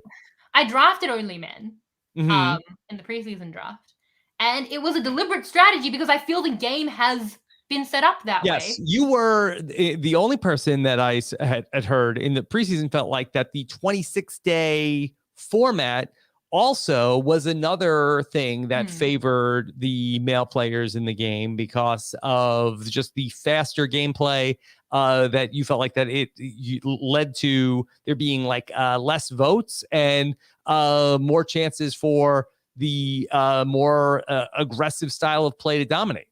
Yeah, and if Xander gets to the end because he needed fewer rounds and there was less chance to take him out and he did find an idol and win challenges and wins, I'm going to feel very, very validated and vindicated in that draft pick because I drafted Danny and Xander, and they're pretty much playing exactly as I thought that they would, and they're both benefiting from parts of the game. I mean, Danny has had no votes. Like, I thought he'd be more of a threat and maybe would win more challenges. He's been actually more social than I thought. But, like, Xander's playing exactly what I thought he would. But I feel like I'm more impressed with, and I know this is like hypocritical. I'm more impressed with what Danny has done because that it has been on the strength of his social game. And when you and George talked back in about Danny, like kudos to Danny for not getting any votes when he was one of 5 people who was eligible. 5 and 4, crazy. Yeah. And he didn't get any even talk about votes coming his way. But for Xander, like that they let him slip by every week, like that it should be at his own peril that he's not playing his idol all of these rounds. Like maybe he has amazing reads, or maybe they just keep like on the Tiffany vote. Like it's inexcusable that they didn't put votes on him. Nothing kills me like an incorrect vote split, Rob. Keeps me up at night. That's why Sierra Easton went out in second chances. I still think about it. Okay, no one should go home on an incorrect vote split. It just doesn't need to happen. But I do think that, I mean, I enjoyed the Danny game more too. As people who analyze the show, it's way more fun to talk about how people are ducking and weaving socially. That's why we love the game. It's less interesting when people kind of play idols, especially defensively. Like, I think we kind of see that. That's just like an obvious move. For Xander, I do find it fun and interesting that he has really made use of implicit immunity. That's on Reed. That's on, and like I like Reed and awareness. So that's interesting to me. But yeah, I'm more into the social game. I'm just saying, as a drafter, I'm pretty happy with how I went, and I feel that it made a lot of sense. And we probably will get a male winner, and it was just a good bet. It just highlighted my chances. Although I will say, all I want in this world is for Deshawn to win and Danny or Xander to come second, because then I'll win the draft because Puya got double grenaded. And it was such a stupid on the spot rule, and it would make me nothing would make me happier than to win in that very specific way. So and I think that both of those things are possible, because like Xander could beast out but then still lose to Deshawn. Danny and Deshawn definitely could sit next to each other. I'm really hoping this happens. I'm really, really hoping for it. Okay, we'll keep our fingers crossed for it. All right, Shannon, let's take a couple of related questions. Okay. All right. Oh, wait, before we do, can I just say yes, as well? I wanted to say, look, I don't think we're going to get a female winner, and I'm disappointed too, and also wrestling with my part in it. But I don't want that disappointment to take away from some other stories that we could get out of the winning game, and I think it's really important to just say that, especially as someone who I feel has advocated for, what gender means in Survivor. I also want to say, if we do get a male winner and it is the story of Ricard and what he's talked about his family and wanting to be the first hard of hearing winner, like that is really important. And what Danny and especially Deshawn have spoken about being Black in America, especially at the moment, important. Like all of that is valid, and I just don't want it to get no lost. doubt. But it might. I feel like it might get lost. I just wanted to say that. Mm-hmm. As much as we do want a female winner, and we're all striving for it to the point where it's literally hurting the women on the show. Mm-hmm. No, I do. I also wanted to just say, don't lose sight of the other important stories, because they can all be important, and that is all true. And I just want that to be reflected in. And Xander, another cute white guy. We need but like Xander's got his own thing. But I do think that like most of the stories, in a broader sense, will be important, and we shouldn't lose sight of that. Mm-hmm. Yeah. I just the show has done so much with season 41 to address a lot of the issues that were in the fairness of the game as it related to diversity, and they should get all the kudos for what they've done to try to fix that. But on the subject of the whatever this gender imbalance has been that has caused this, where it cannot be a statistical anomaly, especially if we get to 7, it doesn't seem like that the show has really looked at that, especially as they've revamped the game to make it more punishing physically. Like it doesn't seem like that they have put the necessary energy into like addressing whatever are the causes for that we sort of like have like a specific point where the game's trajectory like went decidedly in one favor.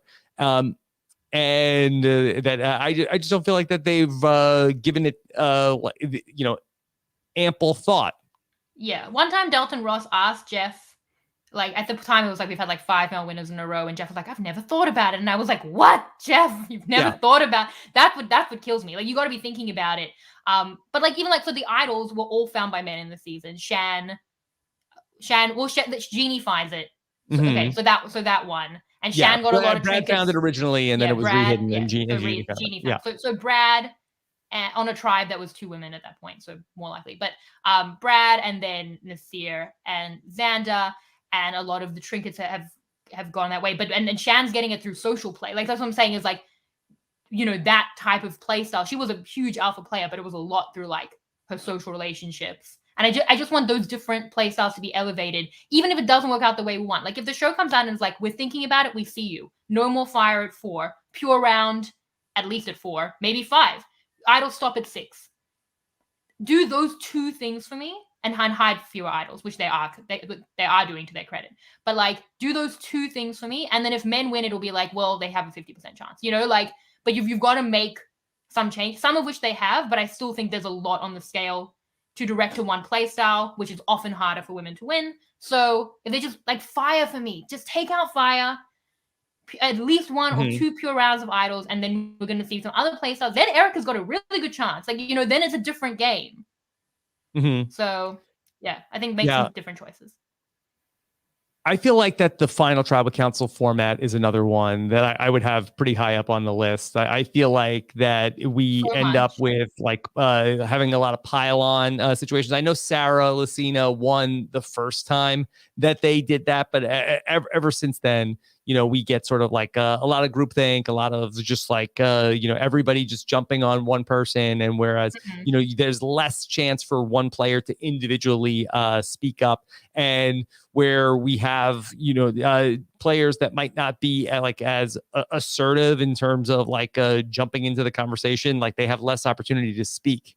Yeah, the final tribal council right now is so alpha specific, which is not a coincidence. It's by design. They keep changing things to get a different outcome from something they didn't like, and it's usually that the main character in their mind didn't win, and that often is a man, or it's like it was David Wright.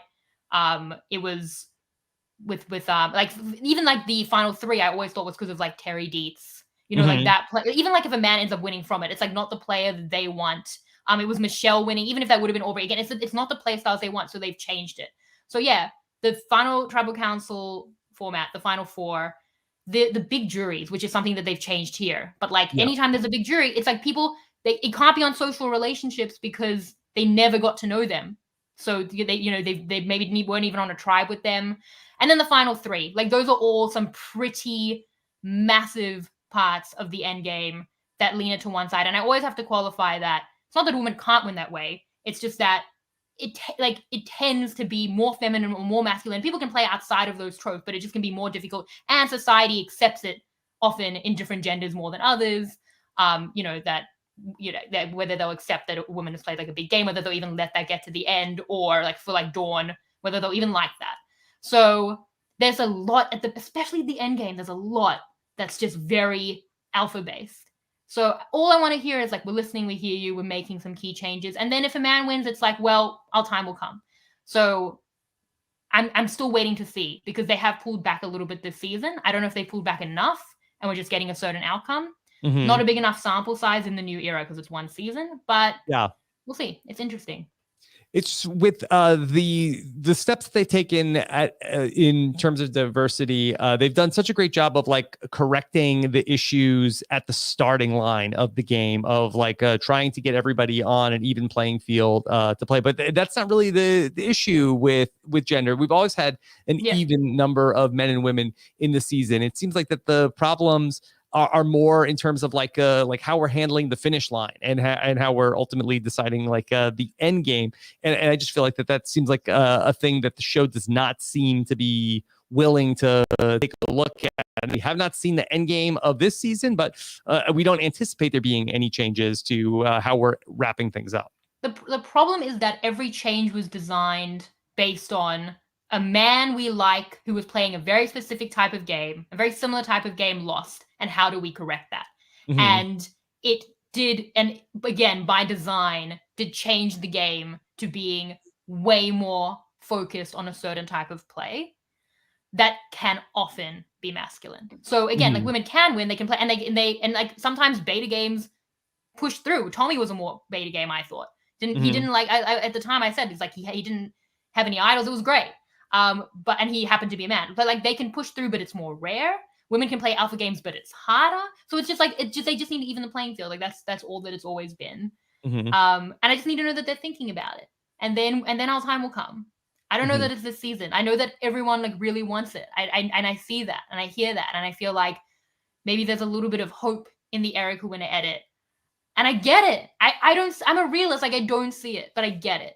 And I'd like to be proven wrong. And I think that Erica, there was a launch pad last night that like, I really saw her coming into her own, but it's not enough for me at this time. Happy to be proven wrong though. Shannon, let's take a voicemail from a great friend of yours, great survivor, global guest. Hey Rob, it's Jock from South Africa. First time caller, long time listener. Listen. We all know that the highlight of Shannon's week is giving out Chizzy points to various franchises during a weekly show. However, with no Survival Global this week, we seem to have reached a bit of an impasse. So, my question to you, can we ensure that Shannon gets her weekly dopamine fix by allocating a small portion of the feedback show so that she and you can hand out some Chizzy points this week? Thanks so much for the great show. Keep up the good work. You both are awesome. Hi, Shannon. And that's my story. Bye-bye. Bye. Thank you, Jacques. And, of course, we will talk about the Chizzy points. It was never in doubt. It was never in doubt. But, Shannon, do you feel like that your listeners were disappointed? No Survivor Global this week, that you had to slum it here on the feedback show? Well, Jacques was like, why is there no Survivor Global? I'm like, I'm just doing the one part. Like, he's like, why don't other people do Survivor Global? I'm like, I'm not giving myself content to compete with. I'm not giving over my feed. And I was honored that you saved all of your takes here for us. No, of course. This is what I'm doing this week. I put a lot into the one podcast. I don't really put a lot into this one podcast. Yes. But the Chizzy points, because I got a lot of, because we're doing the charts. Randy Newport, thank you, every week with the charts. And we can't miss a week because that would, everything would be in disarray. Sure. So, yeah, so we can't do that. And it was an important week. Like, imagine if we just didn't do the Chizzy points and Ricard just wasn't rewarded for, like, the best move of the season. That makes my brain explode. So we have to do it. Yeah. Thank you, Jacques. Yeah. Okay. Well, we will get to that in just one moment. Let's play one more voicemail, and this is from Meta Ted. Hey, Rob, it is Meta Ted here calling you as not only a huge Shan stan, but a huge Shannon stan. Her enthusiasm and love for the game really shines through all of her podcasts, and I'm so appreciative of all the work that she does on the follow-up shows. So my question for Shannon today is, can we give Ricard all of the Chizzy points this week, or most of the Chizzy points, maybe sprinkle in a few there for Erica on the vote split. But I'm thinking 5, 6 Chizzy points for Ricard. We can bend the rules for such a great performance this week. He shatters his own majority alliance, which he was really number 5 on. And now he can target Deshawn and Danny as a couple. He can target Erica and Heather or Xander for having all the advantages.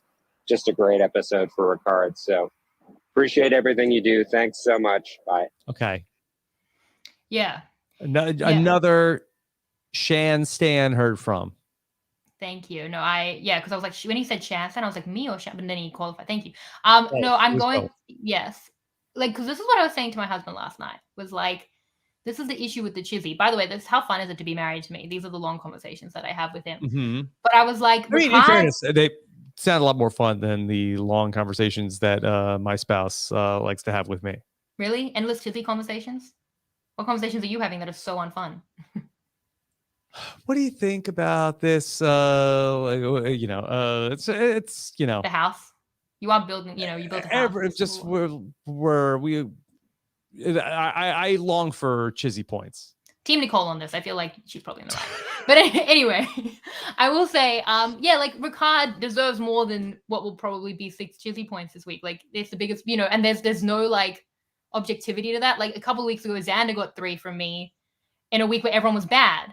This week, like in a different week, it wouldn't be a 3-point episode, but it was a 3-point episode for me that episode. Whereas Ricard, this is a 3-point episode every week. So there's no real metric to that, and it does concern me. But look, Ricard deserves his points for sure. So for sure, we're gonna give them to him. Yeah. Mm-hmm. Yeah. Yes. Okay. Are we in it? Are we doing it? Yeah. Okay. Yeah.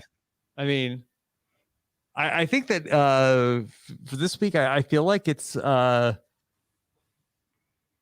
struggle is I feel like the 1 point. Oh my God, Rob, I'm so glad you said that.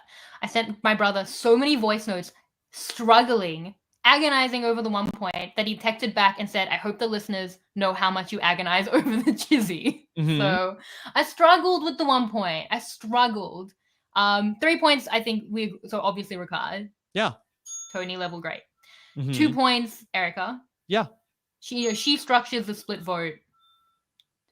And no one else is going to do that because no one else is going to be the victim of that if it goes wrong. But like Shan is so smart and has an idol that it's like a real threat, and it's definitely worth putting yourself out there to do it. My one question with Erica, and I don't know if you had an opinion, was how much did she bring Danny in? Because she's like, we could get Danny, and I feel like she gets a lot of the credit for that in the edit. But like we also already saw Deshawn talking to Danny about it. So I feel like Danny's at least halfway in already, if not like all the way in.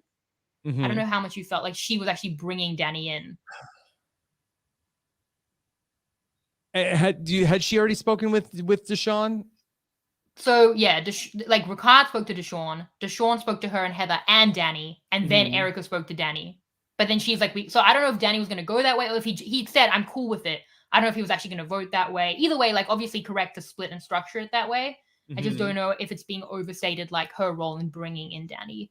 I'm not 100% sure on that one. My bigger question with Erica is how much of this was self-preservation versus like, hey, Shan could play her idol, I could go home, versus how much was this like, hey, and this will really destabilize what's going on here, where if Liana is now, not only just blindsided, but also Liana gets votes here. See, I don't agree with that because I feel like Liana, it's the same thing to me. Like if she's being blindsided on her best ally going out and being the secondary on the split, it's much of a muchness for me. Mm-hmm. I know that Stephen was saying it like supercharge the vote. I don't see that as much. I see it as just like obviously smart, that like if you're the other name and you're just relying on the blind side of this one of the smartest, if not the smartest person in the game who has an idol, like, yeah, I'd be concerned too. And it's worth getting those numbers to split. So that was it for me. I think it's harder to do the damage control because I feel like that if it's that we just voted out Shan, that is true, yeah. And it's like, hey, Liana, look, we couldn't tell you. We know how close you are, but she said Deshawn's name, and like we're doing it for you. We did it for you. We were also happy for you to go home. That is hard. Not only is she blindsided, but she's in the vote split. Just as we're talking it through, like I wonder if Liana is final 3 this season, because that now I guess there's like a little bit of like, okay, well maybe Deshawn and Danny could vote with Erica and Heather and try to like, okay, let's go back to like the new plan is a Luvu strong and we're gonna sort of pagong everybody else. That's the only way I see that Liana is in trouble, but I kind of feel like that now she's free of Shan, nobody's working with her, and now who's coming for her? I feel like for Liana, she's now had like 2 of the worst in front of jury moments of anyone. Like it was so public with in front of everyone with the idol still not working, and now to be left out, the only one left out of like the biggest vote of the season, hard to rally from that. But it will give her an underdog arc, and everyone loves an underdog.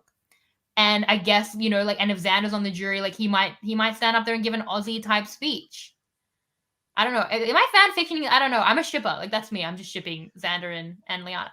But it's a hard one for Liana, I think. But I do agree it's harder to cover once you've put votes on her. Tell me on a scale of 1 to 3 Chizzy points, how much is this a bold prediction that the person who is going to be brought to the final 3 for the fire making or for the final 4 immunity winner will be either Liana or Heather?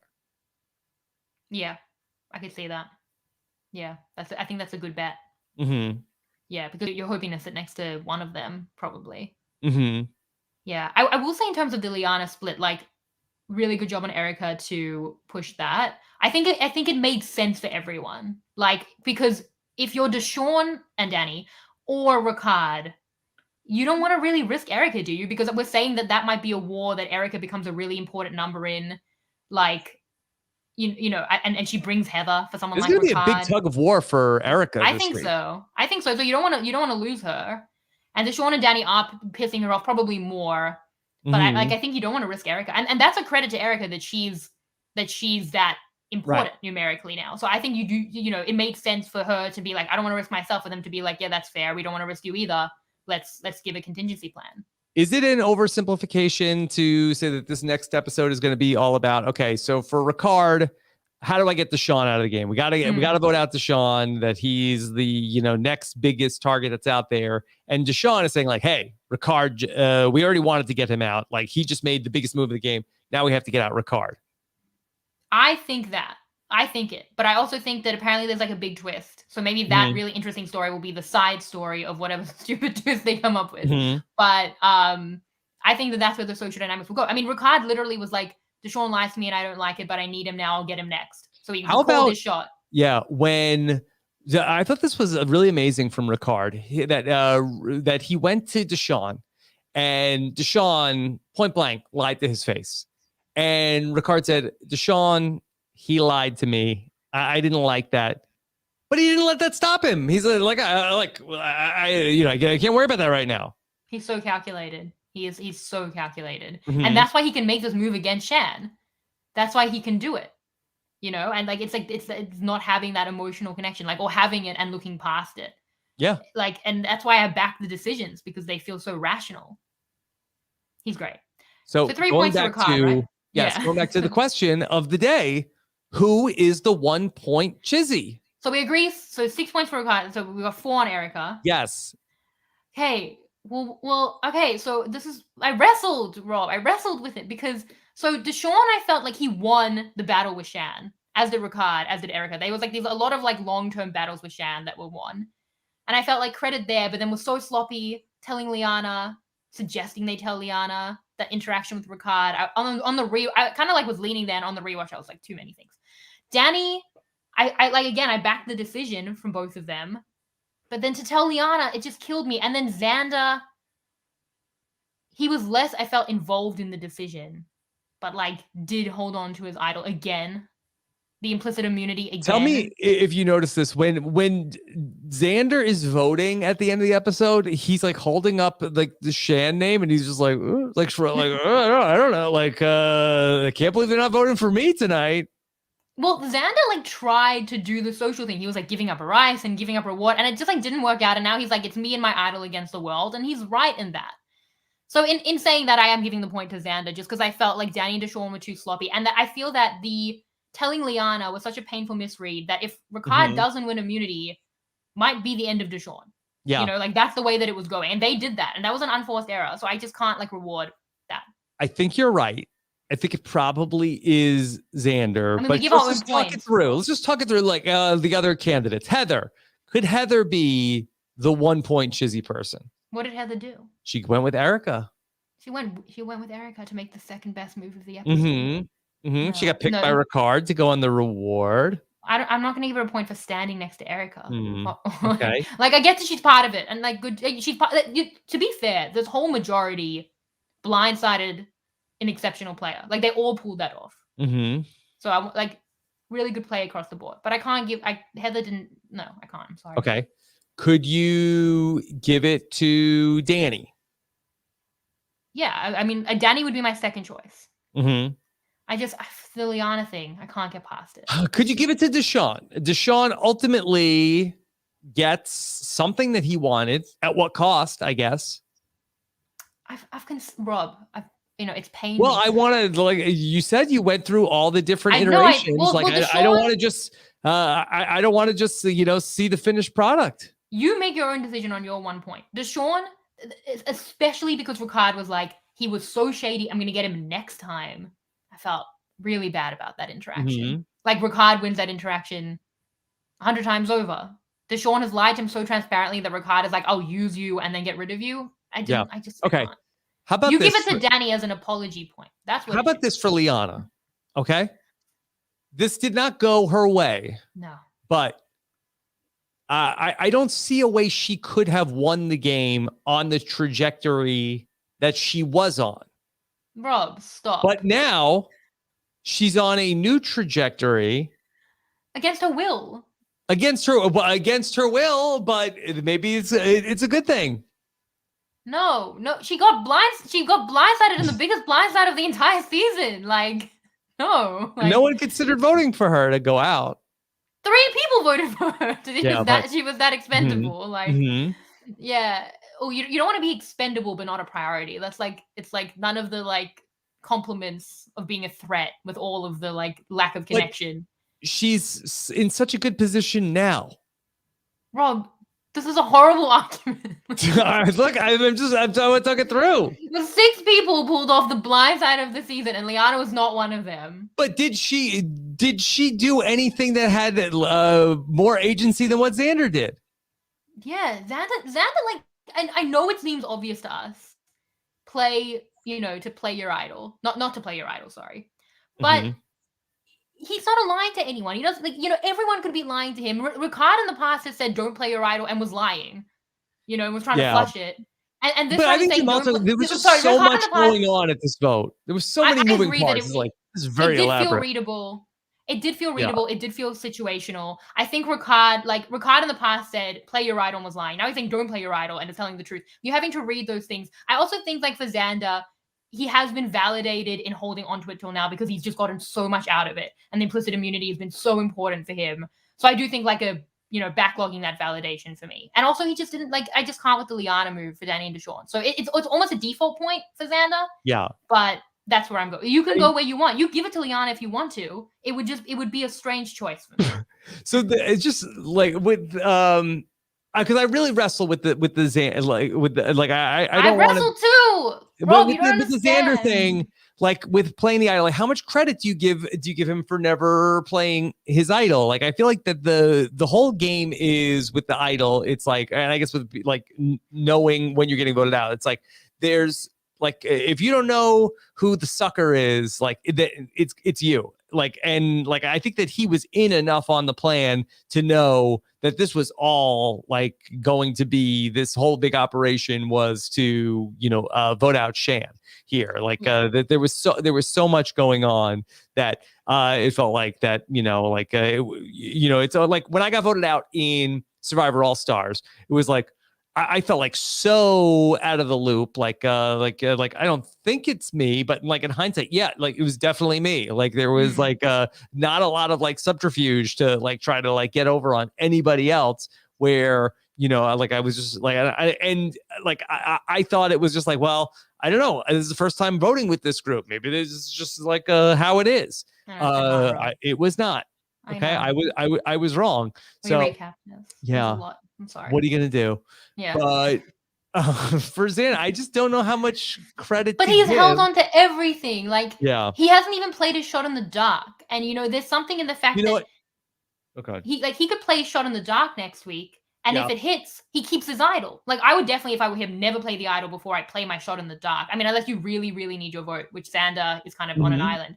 But like, even then, like, he doesn't give his extra vote, and now we're saying the split might be impossible if he and Liana get on the same page. I think points for the fact that Liana loves him. I can't. No, but like the point that I think it is a default point, and it's not 2 points lower than Ricard. It's like 8 points lower than Ricard. In terms of how much better Ricard did. But I still think it's hard, and I still think that if he gets voted out with his idol, it's going to make all of this look a little silly.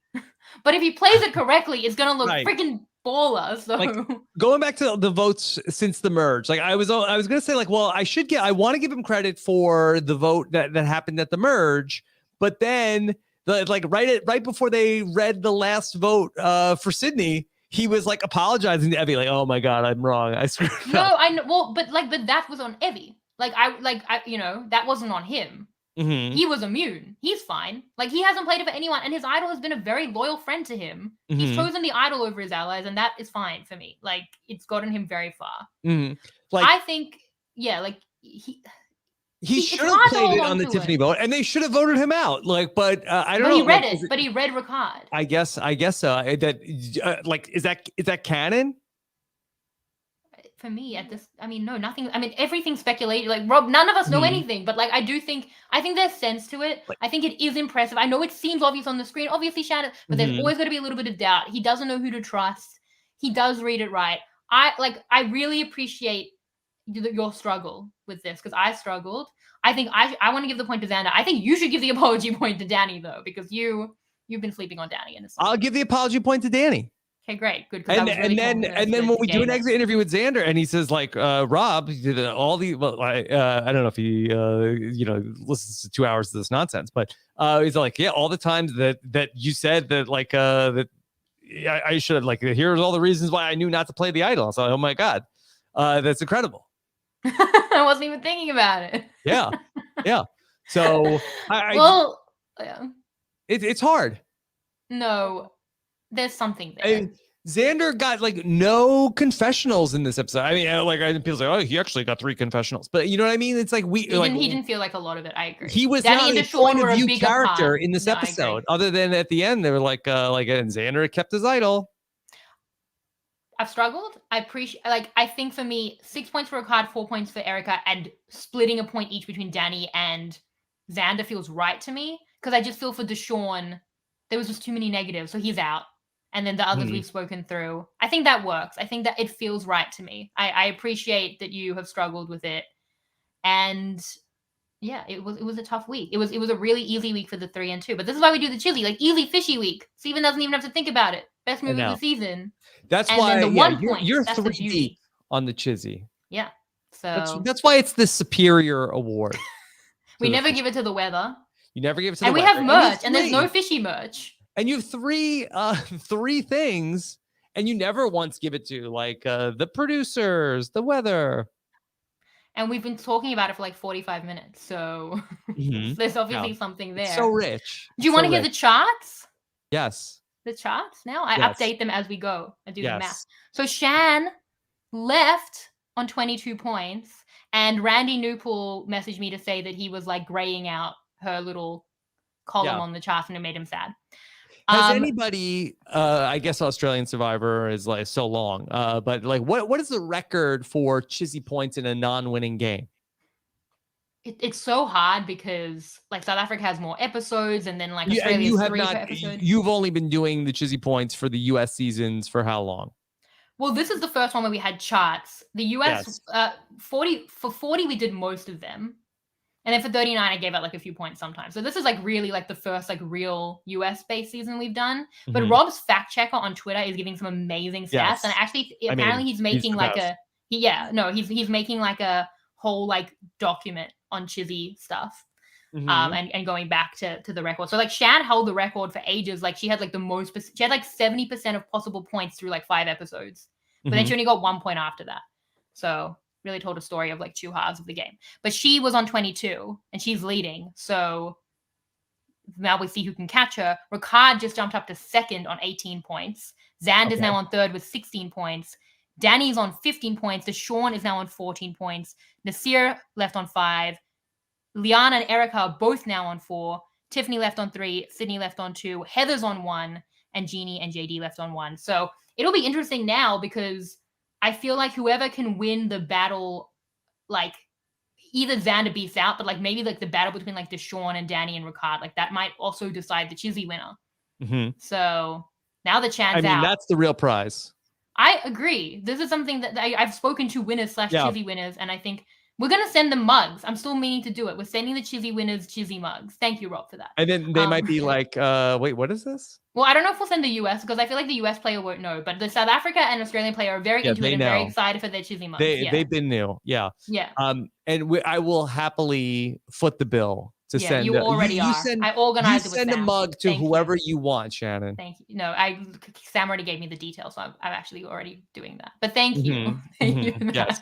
Happy we can do it. Yeah. So, Shannon, is it possible still that a woman could be the Chizzy point leader? Let's not talk about it. Okay. It's very unlikely because Shan was on 22. So we would basically need if Erica's now, she just got her first Chizzy points. She's on 4.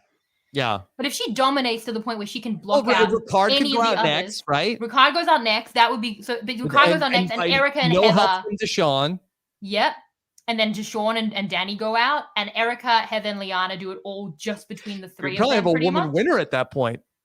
Yeah, like pretty much none of the guys can get pretty much any more points. But we can do that. We could really thread the needle on this. Okay. If Erica and Heather and Liana just really take the game on the 3 of them, we could do this together. So. Okay. Yeah. All right.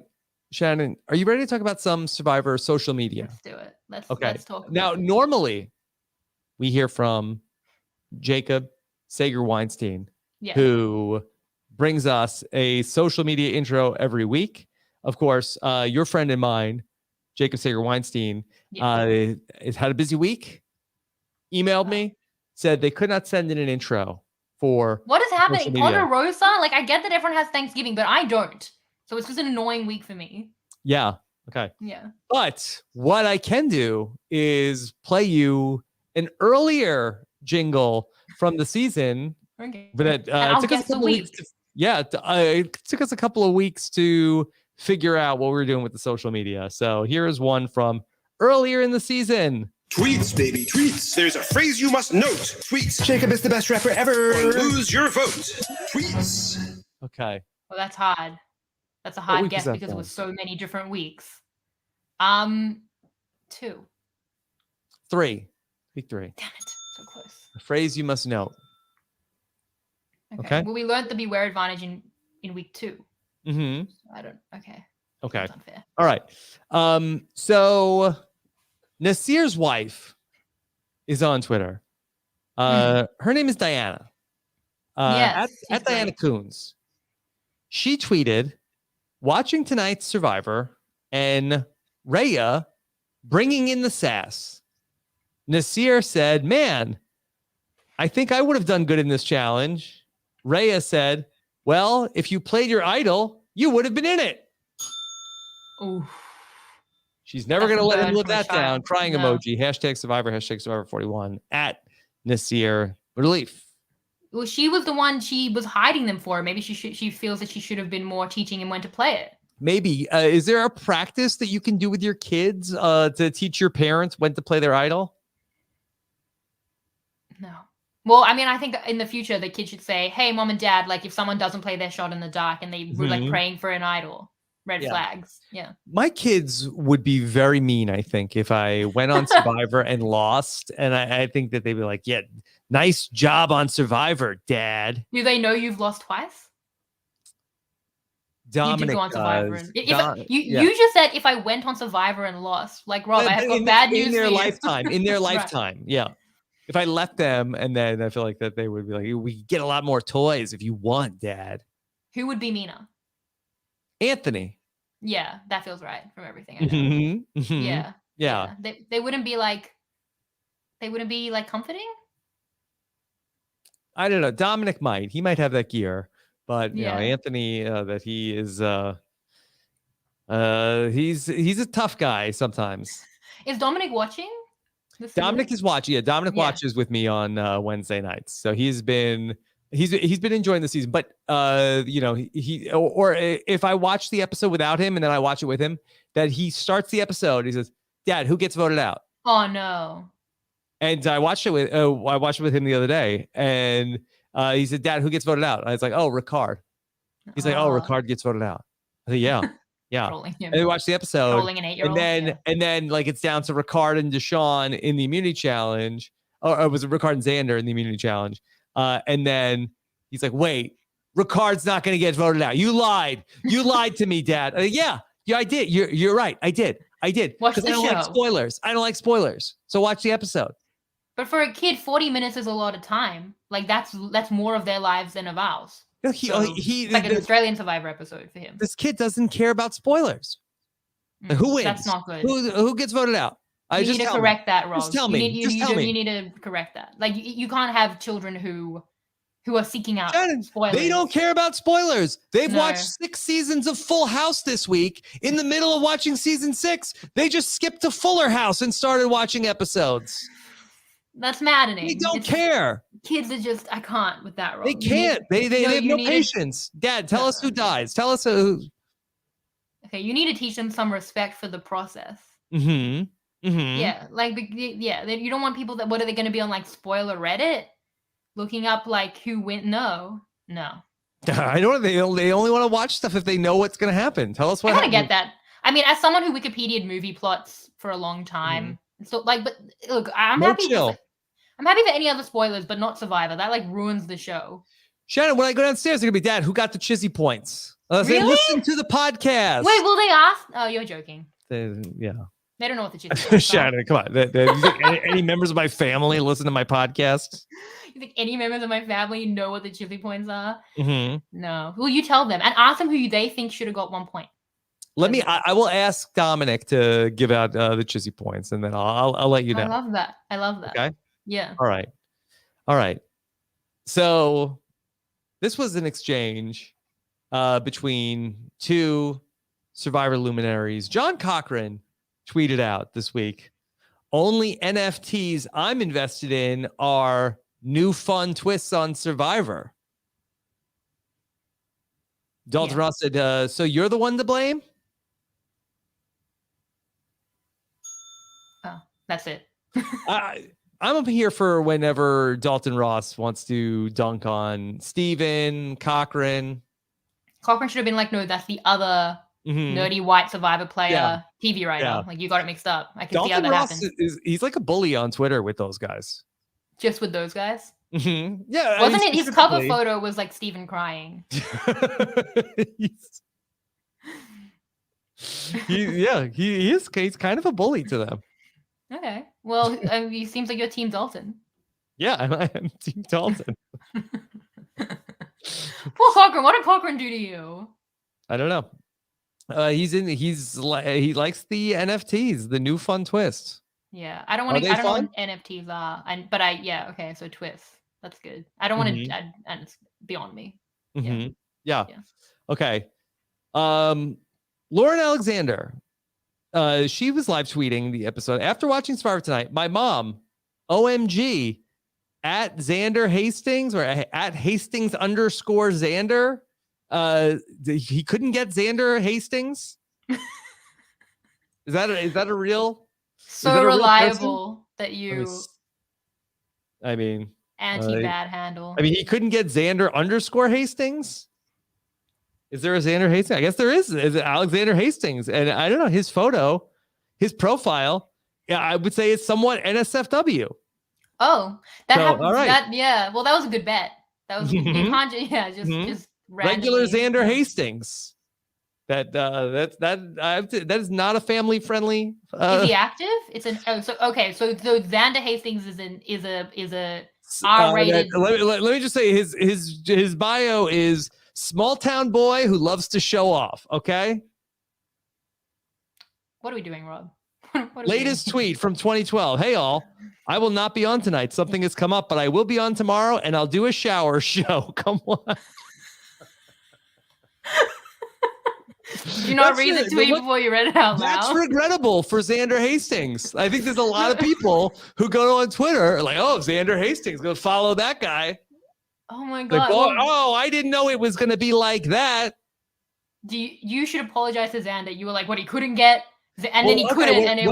What about Xander _Hastings? He probably doesn't want to be so close to the other guy. That's just one underscore different. At XH, this is another person. This person is a little bit more friendly.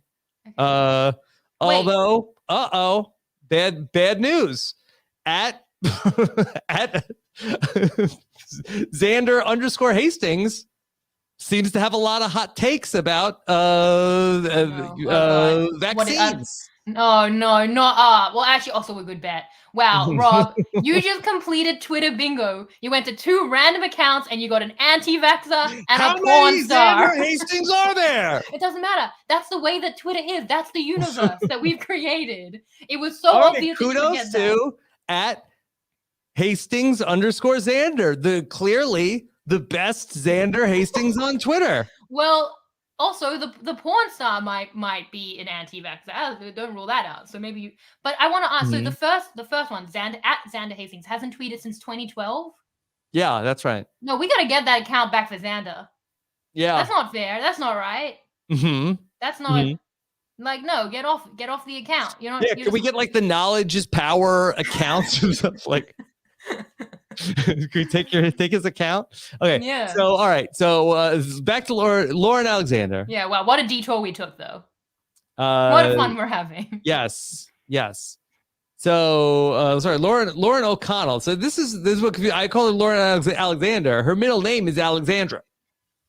Lauren O'Connell. I'm also spun around, Rob. Yes, this is not Lauren Alexander from Survivor Karamoan.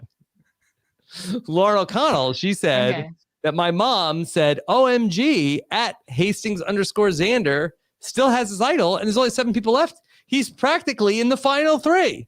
Lauren O'Connell said, do we need to rewatch my season, Mom? There's the bell. Yeah. No, well, no one's rewatching that season. Not even Lauren's mom. Yeah. Okay. Yeah.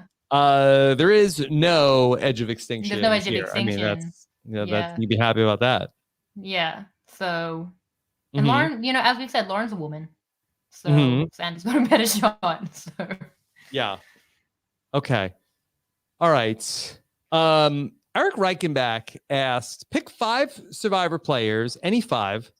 I want to draw them for a possible unique art experiment. The tweet with the most favorites, I will draw those 5 at #Survivor at # Dabu Doodles. And what do we get? And so a woman, Beth, at Beth MK96 said Stephen Fishback. And Eric said draw Stephen Fishback 5 times. And it like almost like incredulously with lots of question marks, exclamation points, question marks, exclamation points. And Steven said, yes, 5 different aspects. And Eric Lavelle said, I also vote for 5 Stevens. And Steven said, I'm thinking podcaster Steven, reality TV Steven, Survivor Steven, Know-It-All Steven, and Steven tweeting about reality TV. The permutations are endless. Know-It-All Steven and Podcaster Steven are the same Steven. And also reality TV Steven and Survivor Steven. Podcaster Steven is from the Paraphrase podcast. They're the same person. He has like a book and is reading from the... Reader Steven. Mm-hmm. Okay. Mm-hmm. What about Dad Steven? He just had a kid. Dad Steven, yeah. Well, nobody knows what Dad Steven looks like. You have to imagine it. I can imagine it. Mm-hmm. I mean, I'm just putting 2 and 2 together. You said there'd be fishy merch. Mm-hmm. Eric's going to draw 5 Stevens. Yes. Fishy merch. That should be merch. I hope Eric Reichenbach isn't trying to undercut us and getting the fishy merch out on the market before we do. All I'm saying is that you said like a week ago, you said fishy merch. Now I'm hearing 5 Steven drawing. Yeah. Yeah. Feels like there's competition. Yeah. Reichenbach's going to beat us to market. Start drawing some Stevens. That's what I want to say. Yeah. Gavin Whitson responded, what about gastrointestinal distress, Steven? They really bully Steven. They go to yeah. No, but then but Steven, that he saves the flamethrower for the Rick Devins and Gavin, because then Steven came back and said, I wish I could return fire with one of your memorable moments, but sadly, ... Wow. You know, one of the Stevens should be brutal on Twitter, Steven. Yeah. Steven, so Dalton Ross bullies Steven, and then he takes it out on the others. He bullies like Rick Devins and Gavin. He's like, comes on Twitter and like knocks their heads together. Hurt people. That's what, Is that what that That's what it is, yeah. It's all Dalton's fault. He started this with the crying cover photo. You'd also put a wall up, you know? Mm-hmm. Yeah. Yeah. Okay. I got a story from Christian Hubicki. Oh, I can't. I'm so excited for that. I saw this early in the morning this morning, and I set this down, like, make sure that this is on the... Okay, I've got thoughts. Okay. Story time. All right. Christian Hubicki tweeted. This was from on Wednesday. He tweeted, the guy next to me on the plane is watching the opening challenge of Survivor David versus Goliath. Netflix effect, yes. I can't stop chuckling underneath my mask. Next to him. Yes. That's crazy. Unless everyone's watching it right now because of Netflix. So it's just obvious. That's crazy. Yeah. So Christian caved. He said, I pointed at me babbling about the slide puzzle and said, that's me. Him skeptically. I don't believe you. Can we stop down? Can we stop down? What? Yeah. No, random person on plane. If someone next to you who looks like the guy on TV says that's me, why would you not? So I was thinking about this, and I have a theory. The guy doesn't believe him? That's a weird thing to say. Yeah. Okay, here's my theory. He's watching episode 1 of David versus Goliath. What did he watch right before this? The finale of Ghost Island. Stop it. He's never going to watch Ghost Island in his life. But he watched Eric giving up immunity. Yes. And he's very non-trusting now because of the life lesson. And he's like, I don't just believe. So that's why. Do you have to binge the seasons on Netflix in order? People just watch what's in front of them, and I assume that Micronesia's before. Yeah. Okay. Yeah. So that was my theory. But that's maybe so he just weird. watched like Red Notice. That's probably true. No, but also he probably watched Squid Game or watch people on, yeah. No, but I think that like it's just really strange that he would say, I don't believe. Like that's antagonistic. Mm-hmm. And Christian doesn't look that like his hair is longer. Well, he has much longer hair now. Also. So okay. So I work for Hair Magazine, and I can tell you an exclusive. Hair grows. That's something that happens to humans. Yeah, so that's fine. That's fine that happens. He looks the same. He's the same and Christian did tweet out his picture of him on the airplane, and he was wearing an RHAP t-shirt. Yeah. But wait, there's more. Yes. Yeah. Then it was a tough sell because I wasn't wearing the glasses. Thankfully. But also people can take their glasses off. So that's another thing. What if you like Clark Kent? I wasn't wearing the glasses. Like what? Who cares? Yeah. Anyway. And then he says, thankfully, Emily. Yes. Emily has hard evidence. Her Survivor 39 finale pass wristband in her travel bag. Rob, I have so many thoughts. Yes. What are your thoughts? What? Yeah. So this guy didn't believe the person in front of his face who looks a lot like Christian on TV. And the only thing that would prove it was an orange bracelet that says David versus Goliath on it. Wouldn't Christian have just thousands of photos in his phone? Wouldn't there be a million ways to prove that he was on Survivor? But instead of just a wristband? I'm so confused by this man. And then the guy responded on Twitter. I'm trying to think like, yeah, that's a good point.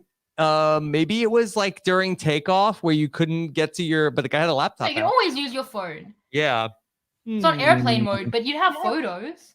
Yeah, I'm trying to think if I was like sitting next to somebody and they're watching this photo, first off, I would not tell them. That's me. Second of all, yeah, I wouldn't want to get like a drink thrown on them during the flight. And but then they say, "Oh, no, you're not." That's so weird. I'd say, you're right. I'm not. Yeah. That's my God. Good day, Rob. sir. Yeah. I was thinking if someone was listening to this podcast and I was like, "That's me," and they were like, "I don't believe you," I'd be like, "Okay, why would I lie? That would be a bizarre thing for me to do next to you on this plane, lying about being on this show or this podcast. Like, who would do that? I guess it just felt that unbelievable that he's watching the show like that. Actually, that would feel impossible. So I do understand. Yeah. Christian said, "If you ever see this, nice flying with you, Andrew." Yeah, and then Andrew replied. He did? Yeah, to that tweet. Oh. What Andrew really got shamed. Andrew was proven definitively wrong. Well, what did Andrew say? Andrew was like, "Well, he was just like such a crazy story. Nice to meet you." Yeah. Okay. Yeah. So there you go. There's congratulations, Andrew. Yeah, I've never been more surprised in my life. Happy Thanksgiving. It was nice to meet you as well. Yeah. I mean, it's shocking. It is shocking. Imagine watching a TV show and the guy's just next to you. That is crazy. Well, imagine if he was just like, "I hate this guy." So Dalton funny. Ross replied that I once sat down next to a guy on a plane who read my column in Entertainment Weekly, said, "What a tool," and threw it on the floor. And that person was Stephen Fishback. Yeah, Stephen Fishback. Yeah. Same page. There's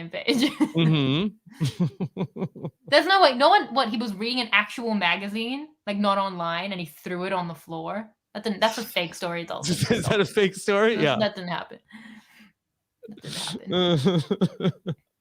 I mean, that's a wild take. The guy hated Dalton Ross's column so much he threw it on the floor. I just don't believe that happened. I just don't believe that. What did he say? He said this is garbage or something. Yeah. This is this didn't happen. What a tool. It's not true. It's not a true story. Okay. All right. I have one other post from social media this week to talk about. Did you see Shan's post this week? Yes. Shan said, when my mom died in 2017 and I was diagnosed with MS 1 year later, I felt like my life's big and beautiful moments were behind me. #Survivor was a gift. I grieved, found faith and hope again on the island. At the end of the day, a pastor is way greater than mafia. Winky face. Love you all. Shan, thank you to whoever on this platform for supporting me. Thanks to Jesse Tannenbaum for casting me. Thanks to Survivor alums for fighting for diversity and representation. Thank you to production for that dope-ass soundtrack and an epic exit episode. Yeah. I wouldn't feel right leaving this podcast without like eulogizing Shan to a degree. Her game. Yeah, I mean, like, it was a flawed game. I think maybe communication styles was the main thing. But like the superpowers speak for themselves. That she could like get people to hand her things and vote them out. It was lethal. The connection she created seemed like some of the strongest connections we've seen on the show, and there were multiple of them. And she was just like, and I love her more as a character for being flawed. Just being so dominant isn't necessarily as interesting, but because she had flaws to her game, but was also, so many highs. it just made her just a fascinating character. Like, she was very much a worthy main character. And I think the season, I mean, I really, really like the season, and so much of that is on like the back of her character. So it'll be sad to, not have her on the show going forward. I think she's obvious returnee. And yeah, I just wanted to pay my respects because we lost an icon. A no doubt all-star, a no doubter returning player to the game. And, just a incredibly fun person to watch play the show. Yeah. No, she was great. And she was funny. Like, she was funny, she was emotional, she was raw, she was honest, she was good at the game. She was like what more could you ask for from a Survivor player or from a Survivor character? And like, for me, yeah, obviously I was getting her hate. Bizarre to me. But even just like not liking a character because you don't agree with ways that they're playing, I don't know, it's just a weird thing for me. I'm like, no, this makes them interesting. Like, let it be complex. So, what does Shan look like as a returnee? Like, is the legacy too big to come back and have a successful return? If she comes back in season 43, probably, then people are going to be, very on edge. But if they're waiting a while to kind of get up this new era of new people, and she comes in from the first era, and enough time has passed, then maybe those superpowers get some time to flourish. So I wouldn't count her out. I think she probably knows like a couple of things to work on now, and I think she could be even like because the power she has will never go away. Like, being able to mind control people, basically, that's power. Like, not everyone has that, so she'll always have that. And I think she could do really well, but I think she needs a little bit of time before she comes back.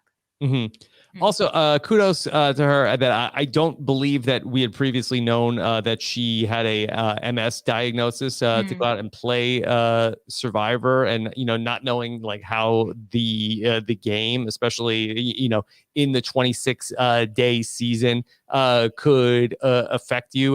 We saw certainly that the effects of starvation seem to really be an issue with her and not eating, not having nourishment in this season. So for her to go out there and brave the elements, even more commendable. Yeah, no, she is amazing. Yeah, definitely of the new generation, she's now paving the way forward. Yeah. Sure. I really look forward to the exit interview. I do wish we could have done it. I mean, I was very busy on Thanksgiving, but to do it like the day after, like it's just like I feel like it's so much more fresh to do it like the day after the episode. But I'm very much looking forward to hearing what Shan has to say. Yeah. Well, now you have the time that if I pay you, maybe you'll ask her if she thinks anything's going on with Liana and Xander. I hope you're right. What a story! Love story. I just love love. Yeah, you love love, like Julie Chen, Moonves. Maybe I think that's an insult. She said that. That was her a quote of hers from this. Okay, well then I take it back. Yeah, she loved love. She said that she asked Derek X about like, hey, what's going on with you and Hannah? And he said, well, expect the unexpected. And he dated Claire. That was isn't he dating Claire? I'm so confused. Look, yeah, I was like, oh, I got that wrong. Thought it was Claire. Confusing times. Right. I mean, so in true style, you could ship Xander and Liana, and then find out that Xander's dating somebody else from the show. That would feel like a betrayal for me. Yeah, I only want to like what just like with Derek X and Hannah, the stands had to adapt. I don't want to adapt. I want Xander and Liana to be together. Shannon Guss, what's next for you? Next week, Survivor Global. Survivor Global. I'll have what are you doing for fun outside of Survivor? Oh, for fun outside of Survivor. Why would you ask me this every time, Rob? Stop asking. I'm living my life. It's my off season. It's one Survivor a week. Lockdown ended, the longest cumulative lockdown in the world, or whatever it is. Going out and about, seeing a bunch of movies, going to Sydney, traveling a bit. Yeah, it's nothing too important. There is a lot going on in the world of Survivor, though. I wanted to say International Survivor. So much news this week. Yes. Yeah, Survivor South Africa renewed for a returnee season next season, which has been. Mike and I have been working on that with LaRue, which has been really fun. We worked on season 8. Season 8 is going to be on Paramount Plus. Survivor New Zealand season 2, Paramount Plus. Australian Survivor. You could binge it, and then if you spot Shannon Guss on the plane, then Shannon Guss could tell you, I podcast about that episode you're watching on Paramount Plus. They'd be like, I don't care. Are you on the show? Mm-hmm. No. Like, yeah, so that would be cool because that like clearly, you know, I mean, Paramount Plus isn't Netflix. Let's be honest, but it's still great for International Survivor. Yeah. So that's awesome. I'm very excited about all those things. Yes. Yeah, a lot of Survivor coming up. Yes. Shannon, I know that you're in Australia and you are a day ahead of me. So let me be the first to wish you Happy Hanukkah. Is it Hanukkah tomorrow?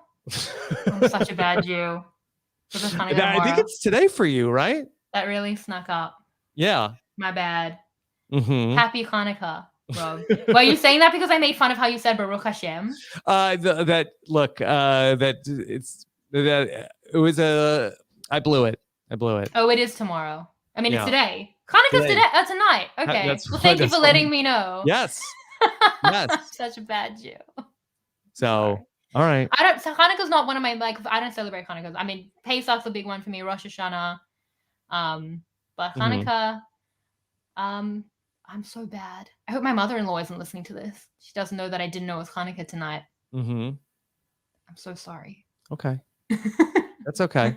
So you shamed me about my lack of life outside of Survivor. You accidentally shamed me about what a bad Jew I am. Look, nobody has less of a life outside of Survivor than me.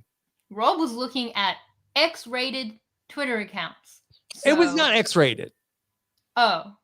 It was more suggestive than X-rated. Yeah. Well, you're on a list now. I don't think you can look at anybody's Twitter, I think. Oh. Okay, good to know. Yeah. All right. Yeah. Well, we still have a lot going on. Still, the Wand-Off is coming. Yeah. Still, Survivor 41 Q&A is coming with Jenny Autumn. Also, big weekend for Jenny Autumn, who's going to be on nothing but Netflix. Chappelle and I are going to look at Sexy Beasts Season 2. Oh, nice. No, I love Jenny. I think Jenny will provide a great perspective to the episode. And also Sexy Beasts. I mean, get to a girl who can do both. Those are very different shows. And this was a very different episode, too. Yes. Jenny can tell us how Canada is reacting to Shan being taken out. Day of mourning, I'm sure. And Erica now being Canada's only hope to win the season. Yeah, and they don't have Thanksgiving, right? Not now. Yeah, well, they have their own Thanksgiving. But not now. Not now. Yeah. So they can devote the day to Shan. So that was good. Yeah. There's Shanksgiving. That's good. I've been trying to it's not good. I've been trying to make it work all week. And Shantuary. Yeah. Shanksgiving. Doesn't work. But no. Shannon, this was so much fun. I had fun. Thank you. I always look forward when we get together. No, I love it. You know, I like the feedback show is just like, it's just so fun for me. I mean, there's nothing more fun than just discussing Survivor with you. Just like drilling into an episode, arguing over the cheesy points. Getting into some weird Twitter stuff that went to a strange direction. I never know where it'll go. We did it all. Yeah. All right. It was very fun. Listen to Shannon Guss. You Survivor fans are so spoiled. You really are, because you get to hear Shannon Guss every week break down the episode, strategic insight like no other, with great guests from all around the world talking about the U.S. version of Survivor. You can hear it every week on Survivor Global. Just subscribe. You hear it when you subscribe to the Survivor podcast feed, robinsonwebsite.com/Survivor feed, or you could subscribe to the Survivor Global feed and listen to what is the global feed? International Survivor RHAP. Okay, but what do you type in? International Survivor RHAP. Isn't that we make people type in that long of a link? That's Xander Hastings _Xander of URL. Well, what is it? It is International Survivor RHAP. Go to robinswebsite.com/global feed. Oh, is that it? Global feed, yeah. Okay. That's it. Give that out. That's shorter. Okay. Or I'll start doing that. Okay. Yeah. And then subscribe. And then you're already ready for whenever the International Survivor comes back for Survivor 42. Yeah, Australian Survivor Blood versus Water with some American representation. Like, jump on the train. This is the time where get in now. Yeah. All right, Shannon. Anything else? No. Thank you for having me. Okay. I had a All great the time. cheesy points to you. Thank you. You too. And I won't agonize over them. You get as many as Ricard deserves. Thank you so much. I will ask Dominic if he's still awake when we get done with this. If not, I will do it tomorrow. Okay. I'm so interested. Please let me know. All right. I will. We'll ask you. All right. Thank you so much for listening. Take care, everybody. Have a good one. Bye.